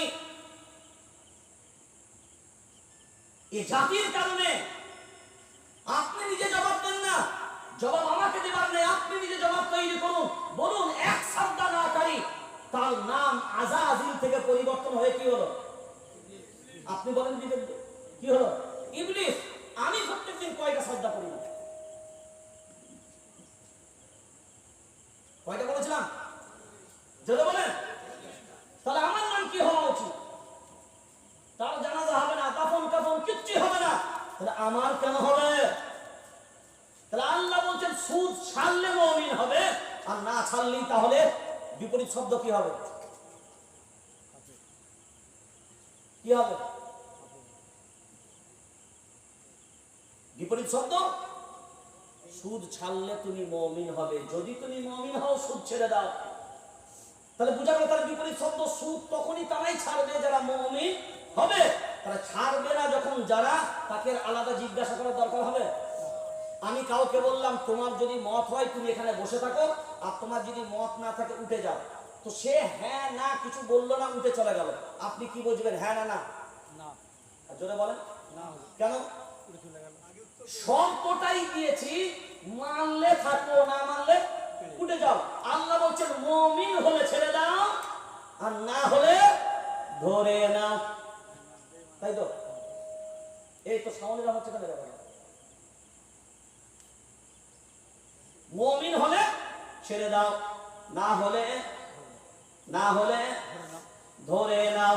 এরপরে বিবেক দিয়ে ভাবনা চিন্তা করে বলেন এদের জানাজা কি করে হয়, দাফন কাফন কি করে হয়, কবর কি করে হয়? হে মুসলমান, বিবেক দিয়ে ভাবনা চিন্তা করে এবার যদি দেখি ওই জায়গাটা মুনাফিকের জানাজায় দাঁড়াতে জন্য আল্লাহর নবীকে নিষেধ করা হলো, ওই আয়াতগুলো কিন্তু এখনো পর্যন্ত রহিত হয় নাই। তারপরে দুইটা আয়াত কুরআনুল কারীম, ওই সূরার নাম সূরা তাওবা, 10 নম্বর পারা, পূর্বের নম্বর সাফা, 18 নম্বর সাফার ভিতরে এবার আল্লাহ বলেন, শুনে রেখে দাও, সূরার নাম সূরা তাহরীম, 28 নম্বর পারা, 20 নম্বর সাফা, দুইটা জায়গায় আল্লাহ, এই সাউন্ড কমাবেন না, দুইটা জায়গাতে আল্লাহ একটা আয়াত আল্লাহ নাযিল করলেন, ইয়া আইয়ুহান নাবিয়্যু জাহিদিল কুফফারা ওয়াল মুনাফিকিনা ওয়াগলুব আলাইহিম ওয়া মাআওয়াহুম জাহান্নাম। আমার বাপের ডায়েরি থেকে বললাম না, এই কোরআনুল কারীম দুইটা জায়গায় আয়াত আল্লাহ দিয়েছেন, 10 নম্বর পারা, 18 নম্বর সাফা, 28 নম্বর পারা, 20 নম্বর সাফা।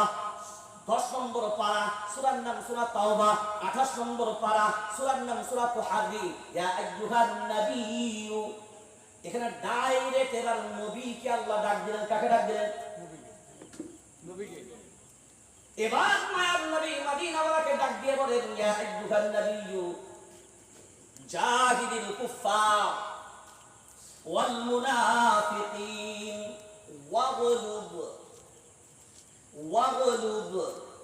ওয়াগলুব আলাইহিম ওয়া মাওয়াহুম জাহান্নাম। ওয়াগলুব, এই শব্দটা আল্লাহ ব্যবহার করেছেন কোরআনুল কারীমে। ইয়া আইয়ুহান নাবিয়্যু, হে নবী, মায়ার নবী মদিনাওয়ালাকে ডাক দিয়ে বলেন, নবী গো, আপনার দয়া মায়া তো অপরিসীম, কারণ আমি আল্লাহ আপনাকে বানিয়েছি রাহমাতাল লিল আলামিন। ওই জন্য নবীকে আমি আল্লাহ ডাক দিয়ে বলা, ইয়া আইয়ুহান নাবিয়্যু জাহিদিল কুফারা ওয়াল মুনাফিকিন ওয়াগলুব আলাইহিম ওয়া মাওয়াহুম জাহান্নাম।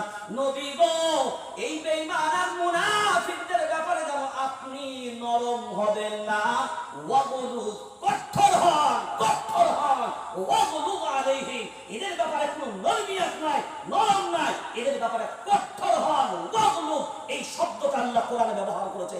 নবী, আপনিও কিন্তু নরম হবেন না। তো আল্লাহ যখন নবীকে নরম হতে বারণ করছে, তো আমরা ইমামরা কি করে নরম হতে পারি না? মুনাফিকের ব্যাপারে আমরা কি করে নরম হতে পারি? মুনাফিক তো তারাই যাদের চরিত্রটা সামনে একরকম হয় আর পিছনে কথা বলে না, পিছনে আর একরকম হয়। এখন এই চরিত্রটা আমাদের ভিতরে বেশি না কম? বেশি। জোরে বলেন, বেশি। বেশি না কম? আজ আমাদের বর্তমান সময়ে আমরা যদি মূল্যায়ন করে দেখি, এই যে জালিমরা একটার পর একটা চাপাচ্ছে, এটা কাদের কারণে? আমাদের কারণে। জোরে বলেন, আমাদের কারণে। হ্যাঁ, যদি বলেন কি করে, ওটার দলিল নেই। জালিমকে আল্লাহ চাপায় কখন? কোরআন দলিল দিয়েছে, আমার বাপের ডায়েরি থেকে আমি বলছি না। সূরার নাম সূরা তাওবা, 10 নম্বর পারা 12 নম্বর সাফা। ইল্লা তানফিরু ইউআযিবুকুম আযাবান আলীমান ওয়া ইস্তাবদিল কওমান গায়রাকুম ওয়া লা তাদুররুহু শাইআ। আল্লাহ বলেন, শুনে রেখে দাও, দিন যখন তোমাদের কাছ থেকে বিদায় নিয়ে নেবে, তোমার কাছ থেকে, তোমার পরিবার থেকে, তোমার মহল্লা থেকে, তোমার এলাকা থেকে দিন যখন বিদায় নিয়ে নেবে, আমি আল্লাহ তোমাদের মাথার উপরে জালিম শাসককে চাপাবো। কোন শাসক? ধরে বলেন, জালিম শাসককে চাপাবো। এরা তোমাদের উপরে জুতো পিটা করবে। কি পিটা করবে? জুতো পিটা করবে।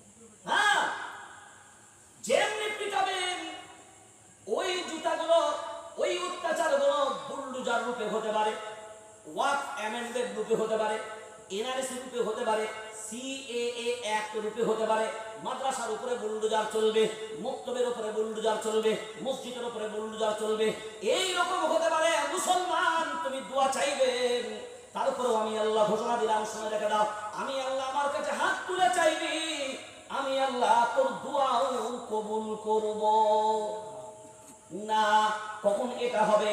যখন আমি আল্লাহ আমাকেই তুই ভুলে যাবি, তখন আমার দিনকে তুই ভুলে যাবি, তোর কাছে দিনের কোনো অস্তিত্ব থাকবে না, তোর এলাকা থেকে দিন বিদায় নেবে, দল পূজারি ভাবি, দল বুঝবি, সবকিছুই বুঝবি, কিন্তু শুধুমাত্র আমি আল্লাহ আমার কিতাব বুঝবি না, আমার হুকুম বুঝবি না, তোর মাঝখানে আমার দিনের কোনো অস্তিত্ব হবে না। তখন এই জালিম সরকার তোর উপরে চাপিয়ে দেওয়া হবে, এরা স্টিম রোলার চালাবে, একটার পর একটা হবে, কিছুই করতে পারবি না। ভারতবর্ষের জমিনে লক্ষ্য করে দেখ, 40 কোটির মতন জনসংখ্যা মুসলমান। কয় কোটি? 40 কোটির বেশি হবে তো কম নয়। যদি বলেন কি করে, ছোট্ট একটা নমুনা দিই, হিসাবটা আপনি করে নেবেন। যেমন একটা সাজদা থেকে আপনাকে হিসাব দিলাম, 40টা সাজদার হিসাব করেন। এবার আপনার জীবন ভোর যত বয়স হয়েছে কত সাজদা হয়নি, এবার হিসাব করেন। সাল যখন 1972 সাল, তখন ভারতবর্ষের জমিনে মুসলমানদের জনসংখ্যা ছিল এই 12.5 কোটির মতন, কত? 12.5 কোটির মতন। এখন আপনারাই জবাব দিবেন, আমাকে দেওয়া লাগবে না। প্রোডাক্ট মুসলমানদের বেশি না অন্যদের? প্রোডাক্ট বুঝতে পারছেন তো? প্রোডাক্ট কাদের বেশি? এখন 1972 সালে যদি জনসংখ্যাটা 12.5 কোটি হয়, আজকে 2025, এইদিকে 25 আর ওইদিকে কত বছর? 53 বছর। এখন 53 বছরে যদি এবার আপনি হিসাব ধরেন 12.5 কোটি থেকে, তো 12.5 কোটি যদি বছরে হাফ কোটি করে ধরেন,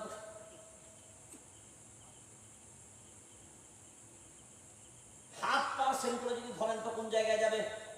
ফুল পার্সেন্ট ধরলে এবার ভাবনা চিন্তা করেন। ওই জন্য বর্তমানে ভারতবর্ষের জমিনে 40 কোটিরও বেশি জনসংখ্যা মুসলমান। কিন্তু আফসোসটা হলো এক জায়গায় 40 কোটি মুসলমান হলো ঠিক কথায়, তারপরেও বাবরি ঠেকাতে পারি নাই, ওয়াকফ অ্যামেন্ডমেন্ট বিল ঠেকাতে পারি নাই। এই যে উত্তরাখণ্ডে একটা বিল লাগু হয়েছে, যে বিলটা বর্তমানে জেপিসির আন্ডারে কেন্দ্রীয় সরকার পাঠিয়ে দিয়েছে, বিলটা কি আপনারা জানেন? আজহুর আবাস বিলের নাম।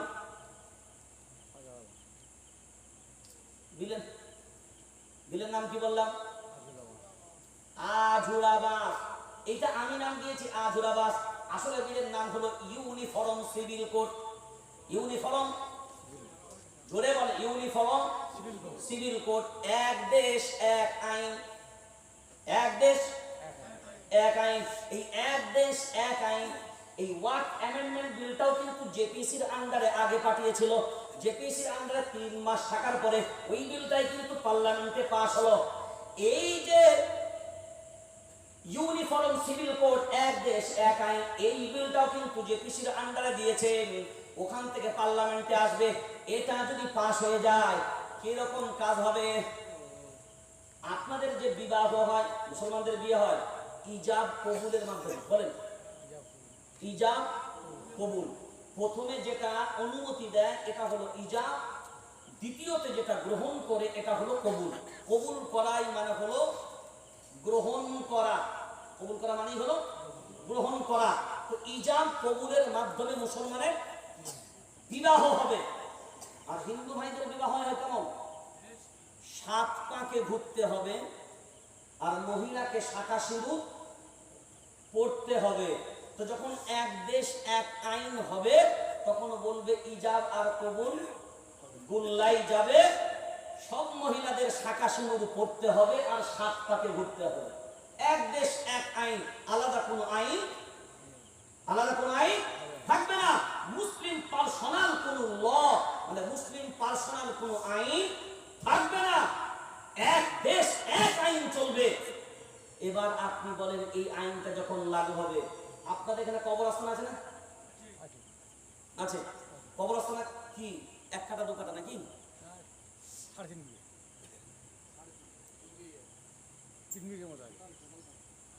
আমি তো জানি যে বিঘের উপরে থাকবে, ওই জন্য আমি জিজ্ঞেস করলাম 1 কাঠা কি 2 কাঠা? কয়েক বিঘে, তাই তো? এই কয়েক বিঘে সম্পত্তি। আপনারা সবাই জানেন যে বর্তমানে যে ওয়াকফ অ্যামেন্ডমেন্ট বিলটা পাস করেছে, এই বিলটা কি আপনারা জানেন না বুঝুন? এই যে ওয়াকফ অ্যামেন্ডমেন্ট বিল বর্তমানে পাস করেছে, এটা বিলের কপিটা আছে। তো ওয়াকফ অ্যামেন্ডমেন্ট বিল যেটা বর্তমানে পাস করেছে, এই বিলটা কার বিরুদ্ধে গেছে কোনদিন খুঁজেছেন? কোনদিন মূল্যায়ন করেছেন? 1 নম্বরে কোরআনুল কারীমের বিরুদ্ধে গেছে। বলেন 1 নম্বরে কোরআনুল কারীমের বিরুদ্ধে গেছে। এখন বলেন কোরআনুল কারীমের বিরুদ্ধে যে আইন যাবে, মুসলমান চুপ থাকবে? ঈমানওয়ালারা চুপ থাকবে? চুপ থাকবে কারা? জোরে বলেন। 1 নম্বরে মুনাফিক হবে যারা। চুপ থাকবে কারা? এই ওয়াকফ কারা কানুনের বিরুদ্ধে আবার যদি মুসলমানরা আন্দোলনের ময়দানে নেমেছে, আমাদের ভিতর থেকেই গাদ্দাররা বিরোধিতা করার জন্য মাঠে নেমেছে। কথা বলে না? হ্যাঁ, এটা কোরআনে আছে। কোরআনুল কারীম দুই জায়গায়, সূরার নাম সূরা তাওবা 10 নম্বর পারা 11 নম্বর সাফা, সূরার নাম সূরা সফ 28 নম্বর পারা, এটাও 11 নম্বর সাফা। ইউরিদুনা আন ইউতফিউ নূরাল্লাহি বিআফওয়াহিহিম ওয়াল্লাহু মুতিম্মু নূরিহি ওয়ালাউ কারিহাল কাফিরুন।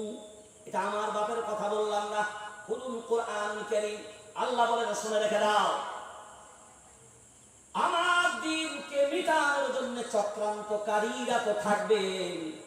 সারা পৃথিবীর বেঈমানগুলো যদি ইউনাইটেড হয়, আল কুফরু মিল্লাতুন ওয়াহিদা, পৃথিবীর বেঈমানগুলো ইউনাইটেড হবে, আমার দিনকে মিটানোর জন্য তোরাও চেষ্টা চালাবি।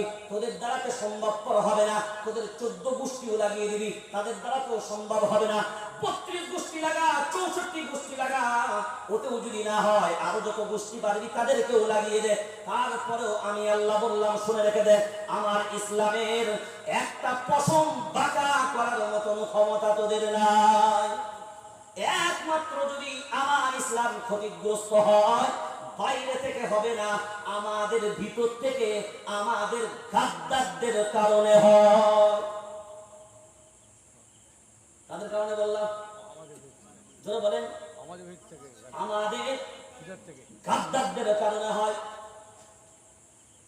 ওয়াকফ অ্যামেন্ডমেন্ট বিল, এইটা শুধু ওয়াকফ অ্যামেন্ডমেন্ট বিল নয়, এই যে ওয়াকফ শব্দটা, এইটা তোমার বাপকে কোনো সম্পদ, এইটা তোমার শব্দ না। ওয়াকফ মানে হলো স্টপ। কোরআন যারা পড়া জানেন, কোরআনের বহু আয়াত আছে, এই আয়াতের দাঁড়ানোর জায়গাগুলোকে বলা হয় ওয়াকফ করা। কি করা বলা হয়? ওয়াকফ করার অর্থ হলো থেমে যাওয়া। কি হওয়া? জোরে বলেন। ওয়াকফ মানে হলো স্টপ, ওয়াকফ মানে হলো থেমে যাওয়া। একবার যদি আল্লাহর নামে ওয়াকফ হয়ে যায়, আর ওয়াকফ ওটাই হয় যেটা আল্লাহর নামে হয়, যেটা আল্লাহর নামে হয়। ওয়াকফ মানে হলো আল্লাহর নামে। আমি প্রথমেই বললাম এটা কোরআনুল কারীমের বিরুদ্ধে গেছে, 2 নম্বরে এটা হাদিসের বিরুদ্ধে গেছে, 3 নম্বরে এইটা শরীয়তের বিরুদ্ধে গেছে, 4 নম্বরে এইটা ভারতবর্ষের সংবিধানের বিরুদ্ধে গেছে। কার বিরুদ্ধে? ভারতবর্ষের সংবিধানের বিরুদ্ধে গেছে। এইটা হলো ভারতবর্ষের সংবিধান, এটা হলো ওয়াকফ অ্যামেন্ডমেন্ট বিলের কপি, আর এইটা হলো আপনার সারা দুনিয়ার জন্য সংবিধান। এই সংবিধানটা হলো আল্লাহ, কার? আল্লাহ। এটা সারা দুনিয়ার মুসলমান মেনে নেবে, আর এই সংবিধানটা ভারতবর্ষের মানুষ মানবে। কোথাকার মানুষ? ভারতবর্ষের মানুষ মানবে। এই ওয়াকফ কানুন অ্যামেন্ডমেন্ট বিল যেটা কোরআনুল কারীমের বিরুদ্ধে যখন গেল, মুসলমানের উপর প্রথম দায়িত্ব হবে জানের পরোয়া নয়, জিন্দেগির পরোয়া নয়, বিবির পরোয়া নয়, বাচ্চার পরোয়া নয়। বিবি বিধবা হবে কি প্রয়োজন নেই, ছেলে এতিম হবে কি জানার দরকার নাই। আমার কোরআনের জন্য যদি আমার আল্লাহ আমার জীবনটা যদি প্রয়োজন মনে করে, ওরে মুসলমান, এই জীবন কোরআনের জন্য দেবার মতন ভাবনা চিন্তা কি আমাদের নাই? জোরে বলে, এই কোরআনের জন্য যদি জীবনের প্রয়োজন হয়, জীবনের বিনিময় হলেও এই কোরআনের জন্য জীবন দেওয়ার যদি প্রয়োজন হয়, দিতে কারা রাজি আছে? হাত তুলে দেখান। আল্লাহু আকবার। আপনারা, আল্লাহ আমাদের সকলের হাতকে কবুল করুক। এখন বলবো না আপনাকে জীবন দেবার কথা। তাহলে এই ওয়াকফ অ্যামেন্ডমেন্ট বিল কার বিরুদ্ধে গেছে বললাম? কোরআনের বিরুদ্ধে গেছে। কোরআনকে রক্ষা করার দায়িত্ব কাদের? এবার বলেন, কোরআনের একটা অংশও কি কোরআন না? জোরে বলেন না কেন? কোরআনের একটা অক্ষর কি কোরআন না? একটা অক্ষরের দাম সারা দুনিয়া যদি বিক্রি করে দাও, একটা অক্ষরের দাম তুমি দিতে পারবা না। একটা আয়াত, একটা অধ্যায়, একটা হুকুম, কোন হুকুমকে তুমি মানতে অস্বীকার করতে পারো না। আগে আমি আপনাকে জানিয়েছি, কিছু মানে আর কিছু মানে না। যারা শুধু বেঈমান বলেন, যারা অরিজিনালটা বলেন, হ্যাঁ অরিজিনালটা লাগাতে হবে। অরিজিনাল কাফের তারা। এবার আপনি বিবেক দিয়ে ভাবনা চিন্তা করে দলিল গুলো প্রথম নিয়ে নেন, তারপরে আপনি ডিসাইড করবেন আন্দোলনের প্রয়োজন আছে না ঘরে বসে বসে বিড়ি টানার প্রয়োজন আছে।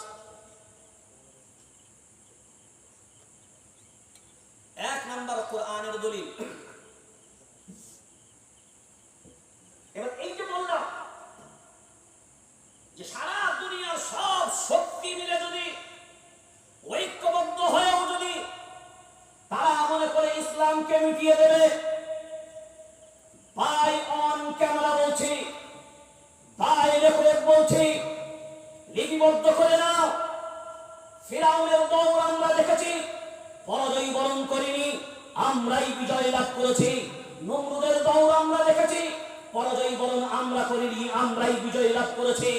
আবু লাহাব, আবু জাহেল, উতবা, সাইবা এদের দৌড় আমরা দেখেছি, পরাজয় বরণ করিনি, আমরাই বিজয় লাভ করেছি। আর ইনশাআল্লাহ মোদি বাবু হোক আর অমিত শাহ বাবু হোক, যে দৌড়ে হোক না কেন, ব্রিটিশ সাম্রাজ্যবাদীদের দৌড় পর্যন্ত দেখেছি, পরাজয় বরণ করিনি, আমরাই বিজয় লাভ করেছি। আর ইনশাআল্লাহ ভারতবর্ষের মুসলমান দায়িত্বহীন কণ্ঠে বলছে, শুনে রেখে দাও, কিয়ামত পর্যন্ত যদি সব শক্তি যদি ঐক্যবদ্ধ ভাবে প্রচেষ্টা চালিয়ে মনে করো ভারতবর্ষ মুসলিম শূন্য করবে, লিখে রেখে দাও, কিয়ামত পর্যন্ত তোমাদের স্বপ্ন পূরণ হবে না ইনশাআল্লাহ। কিয়ামত যতদিন হবে না ভারতবর্ষে মুসলমান ততদিন থাকবে ইনশাআল্লাহ। এটা তোমার বাপতিকারী কোনো সম্পদ না। ভারতবর্ষ এমন দেশ, এটা আমার রবের পছন্দকৃত দেশ। কার পছন্দকৃত দেশ বললাম? জোরে বলেন। আমার রবের পছন্দকৃত দেশ। জান্নাতের প্রথম মেহমানকে আল্লাহ উপযুক্ত দেশের মাটি মনে করেছিল, সেই দেশের নাম ভারতবর্ষ। আলহামদুলিল্লাহ বলেন। জান্নাতের প্রথম মেহমান, জান্নাতের প্রথম সুঘ্রাণ। এই যে হজে যান, হাজারে আসওয়াদ পাথরে চুমু দিবার জন্য মারামারি করেন, চুমু দিলে কি হয়? জোরে বলেন, গুনাহ মাফ হয়। চুমু দিলেও গুনাহ মাফ হবে, আর যদি চুমু দিতে না পারে দূর থেকে হাত ইশারা করেও মাফ চেয়ে চলে আসবে। এই হাজারে আসওয়াদ এটা কোথাকার পাথর? জোরে বলেন, জান্নাতের পাথর। এই হাজারে আসওয়াদ আল্লাহ প্রথম পাঠিয়েছিলেন কোথায়? সৌদির মাটিতে নয়। প্রথম এই জান্নাতি পাথরের সুঘ্রাণ, এর বরকত প্রথম যে দেশের মাটি নিয়েছে ওই দেশের নাম অন্য কোন দেশ না, ওই দেশের নামই হলো হিন্দুস্তান। আল্লাহু আকবার বলেন। আমরা ওই দেশের লোক। যারা বলছে আরব থেকে ইসলাম এসছে, 1500 বছরের ইসলাম, তাদের এতটুকু মেমোরি থেকে ঘুম পোকা ধরেছে। আমার বাপ আদম আলাইহিস সালাম প্রথম এসেছিলেন, তো প্রথম আমার বাপ নবী ছিল না অন্য কেউ? জোরে বলেন। তো প্রথম ঈমান কার উপরে এনেছিল নবী? কার উপরে? প্রথম ঈমান কার উপরে নবী এনেছিলেন? আরে এত কমন প্রশ্নের উত্তর নাই। আল্লাহ ছাড়া অন্য কার প্রতি ঈমান আনতে পারে? নবী কার উপরে ঈমান আনবে? জোরে বলে আল্লাহর উপরে। তো আদম আলাইহিস সালাম প্রথম মানুষ, প্রথম নবী, তো তিনি তো প্রথমেই আল্লাহকে মানে। আল্লাহ বলেন ইন্নাদ দীনা ইনদাল্লাহিল ইসলাম, আমার কাছে মনোনীত ধর্মের নাম ইসলাম। তাহলে আদম আলাইহিস সালামের যে ধর্ম ছিল সেই ধর্মের নামও ছিল ইসলাম। ভাষা ভিন্ন হতে পারে, ভাষা ভিন্ন হতে পারে। এই যে পানি, আমরা বলছি পানি, কেউ বলছে জল, কেউ বলছে ওয়াটার, কেউ বলছে আপ, কেউ বলছে মাউ। সব বোঝালো কি আলাদা আলাদা না এক? জোরে বলেন। ভাষাগত দিক দিয়ে আলাদা হতে পারে, কিন্তু প্রোডাক্টটা এক। তখনকার ভাষা ছিল যেমন, সেই ভাষাতে বলতো তেমন। এখনকার ভাষা যেমন, এখনকার ভাষাতে আমরা বলছি তেমন। আদম আলাইহিস সালামের ধর্ম যদি ইসলাম হয়, তাহলে প্রথম ভারতবর্ষের জমিনে যে ধর্মের জন্ম হয়েছে ওই ধর্মের নাম ইসলাম। ভারতবর্ষই হলো পৃথিবীর মাটিতে প্রথম নাম্বার দেশ, যে দেশের মাটিতে ইসলামের জন্ম হয়েছে। আর যেখানে জন্ম হয়েছে, আমার জন্ম স্থান থেকে সরানোর মতন হিম্মত কোন মাই কালালের হয়নি। শুধু যেটুকু ক্ষতি হবে কার দ্বারাই বললাম, আমাদের ভিতরে গাদ্দারদের দ্বারা। তারা বহু রকমের রূপ ধারণ করবে। কখনো এই ওয়াক অ্যামেন্ডমেন্ট বিলের বিরোধিতা করবে, কখনো ব্রিগেড সমাবেশের বিরোধিতা করবে, কখনো মুসলমান হয়তো কেউ নওজোয়ান হকের জন্য এই আন্দোলন করবে, এই আন্দোলনের বাধা হয়ে দাঁড়াবে। বাইরের লোক না, কোথাকার? আমাদের একটা প্রবাদ বাক্য আছে না, আস্তিন কা সাপ। কি সাপ? আস্তিন কা সাপ কেন বলে? আস্তিন কোনটাকে বলে? হাতকে বলে আস্তিন। মানে এই যে গুটানো আছে, হাত এর ভিতরে ঢুকে আছে। আস্তিন কা সাপ কেন বলে? এই হাতে তো সবকিছু করবা, যেখানেই যাও না কেন তুমি বুঝবে যন্ত্র নিয়ে ঘুরছো, যে কোনো মুহূর্তে ছবল দেবে। এই আমাদের গাদ্দারদের কারণে আমরা মাথা উঁচু করে দাঁড়াতে পারছি না। এবার আসেন কোরআনের বিরুদ্ধে কিভাবে গেল, অন্তত পয়েন্ট গুলো জেনে যেতে পারে। ইন্না লিল্লাহ। জলসার টাইম শেষ হয়ে গেছে, রাত্রি 1টা বেজে গেছে, 2টো বাজে। বাস এবার এটাকে ক্লিয়ার করুন। দলিল গুলো মনে রাখবেন।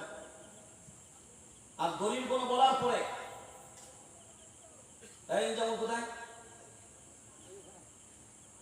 জলসায় বসে আছে না নাই? এখানে নেই কেন?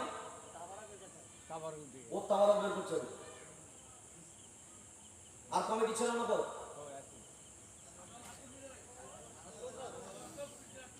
এরা কমিটি ছেলে, মাশাআল্লাহ। বাকি সব কমিটি ছেলেকে ডাকেন এখানে, তাবারক করতে গেছে।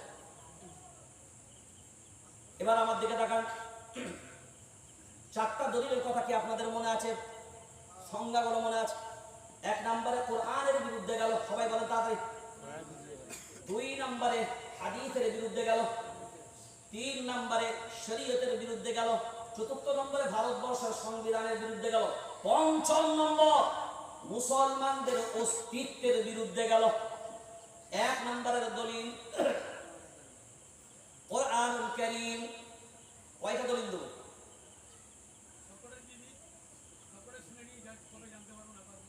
কোরআনে যদি সব দলিলগুলো দিতে হবে 6 ঘন্টা লাগবে।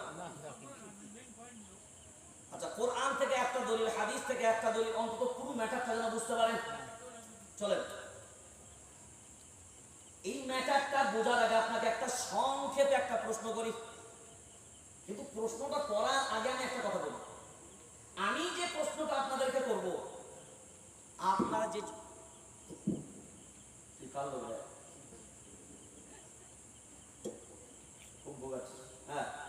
যে প্রশ্নটা আমি করব, আপনারা যে জবাবটা দেবেন, ওই জবাবটা কিন্তু আমি আগে থেকেই জানি।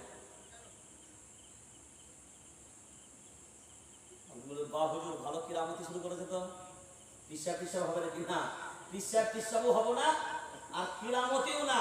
কিন্তু আপনি যে জবাবটা দেবেন, আমি বাস্তবতার নিরিখে বলছি, ও আমি জানি আপনি কি জবাব দেবেন।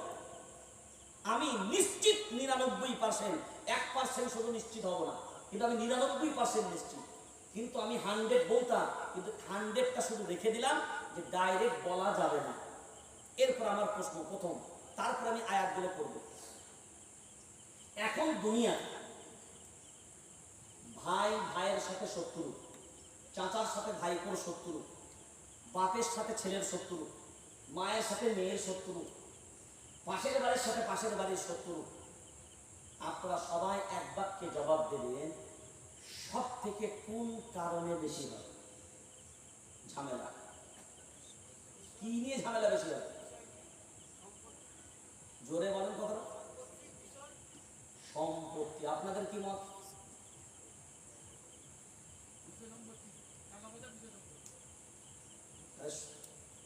কয়েকজন বলে, বাকিজন চুপ হয়ে আছেন কেন? চুপ থাকা খুব খারাপ লক্ষণ। এই গুণটা মোটেও ভালো না, এই গুণটা খুব খারাপ গুণ। অন্তত জুবানটা খোলেন, আপনার যেটাই মত সেটা বলেন। সব থেকে বেশি ঝুট ঝামেলা এখন বর্তমানে মানে পরিসংখ্যান পার্সেন্টেজের দিক দিয়ে ধরতে গেলে কোন জিনিসে বেশি? দেখেন সবাই একমত জায়গা জমি, সবাই একমত কি এই জায়গা জমিটাই হলো তো হিংসার কারণ, জায়গা জমিটাই হলো ফিতনার কারণ, জায়গা জমিটাই হলো সম্পর্ক ছেড়ের কারণ। ভাইয়ের সাথে ভাইয়ের সম্পর্ক ছিন্ন হয়ে গেল, জায়গা নিয়ে মারামারি করে। বাপের সাথে বেটার সম্পর্ক ছিন্ন হয়ে গেল, জায়গার মারামারি নিয়ে। চাচার সাথে ভাইপোর সম্পর্ক ছিন্ন হয়ে গেল, রক্তের সম্পর্ক ছিন্ন হয়ে গেল, জায়গার মারামারি নিয়ে। তাহলে বোঝা গেল বর্তমানে সব থেকে বেশি দামি জিনিসটা হলো মাল আর জায়গা, মাল আর জায়গা। কোরআনুল কারীম ৪র্থ নম্বর পারা, সূরার নাম সূরা আল ইমরান, ৪র্থ নম্বর পারা, ১ম নম্বর সাফা, ১ম নম্বর আয়াত, লান তানালুল বিররা হাত্তা তুনফিকু মিম্মা তুহিব্বুন। আল্লাহ বলেন তোমার প্রিয় বস্তুকে দান করো, আমি আল্লাহ আমার প্রিয় হবে। কি বস্তুকে? এরপর আমাদের সব থেকে বেশি বর্তমান সময়ে প্রিয় বস্তু যদি হয় সেটা হবে জায়গা আর মাল, এটাতেই আমাদের পুরো কামাল। এরপরে ভাবনা চিন্তা করে দেখেন এই সম্পদ যখনই দান করবে তখন সেটাই হবে ওয়াক। কোন জায়গা যখন দান করা হবে তখন হবে, যারা বলেন ওয়াক, তখন হবে ওয়াক। যে দান করবে দানকারীকে বলা হবে ওয়াকিফ, দানকারীকে বলা হবে ওয়াকিফ।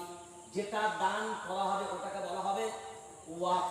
ওয়াক মানে হলো স্টপ, একবার যখন দান করে দিবে আল্লাহর জন্য স্টপ, মানে আর নড়া চড়া করা যাবে, আর ফিরিয়ে নেওয়া যাবে, কাউকে দেওয়া যাবে না। এখন ওই মালের মালিক কে? আল্লাহ। কে? আল্লাহ। কে? আল্লাহ। আপনাদের গ্রামে মসজিদ আছে? আছে তো মসজিদ, মাশাআল্লাহ। এখন মসজিদের চারিধার দেওয়াল আছে না? আচ্ছা, মসজিদের যে চারিধার দেওয়াল আছে আপনারা কি দেওয়ালে নামাজ পড়েন? এই যে ছাদ আছে ছাদে নামাজ পড়েন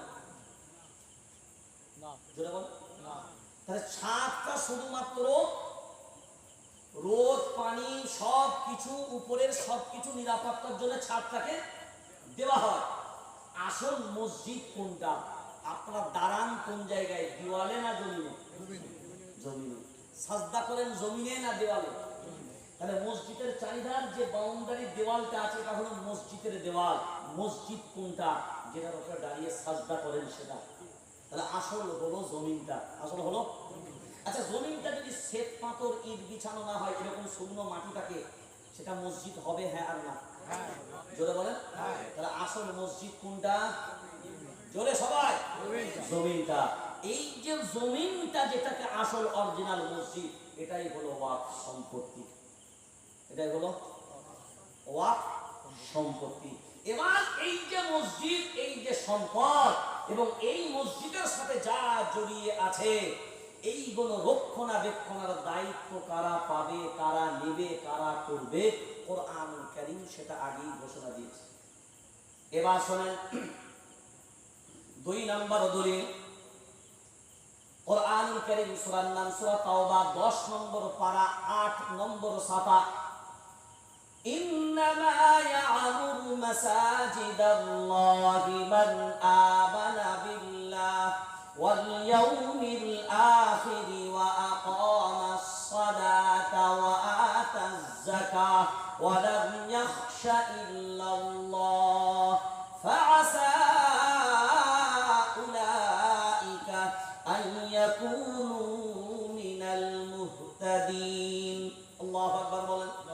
এরপরে ভালো করে তাকান, এরপরে আল্লাহ বলছেন যেটা সেইটা শুনে নেন, তারপরে আইন পাশ হয়েছে যেটা সেটা শুনবেন।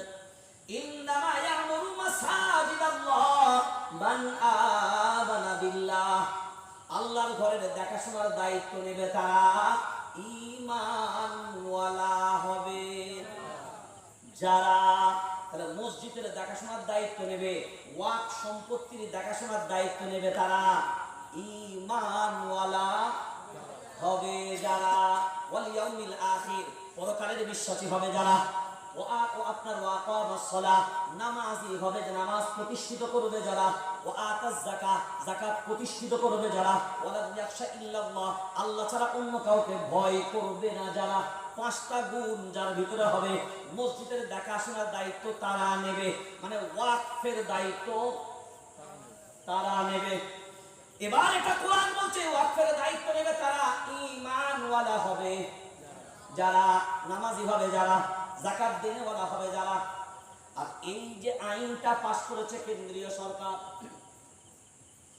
এই আইনের একটা অধ্যায়ে বলা হয়েছে এই ওয়াকফ সম্পত্তি রক্ষণাবেক্ষণের যে বোর্ড গঠন করা হবে, সিলেকশন অনুযায়ী 7 জন অমুসলিম থাকতে পারবে।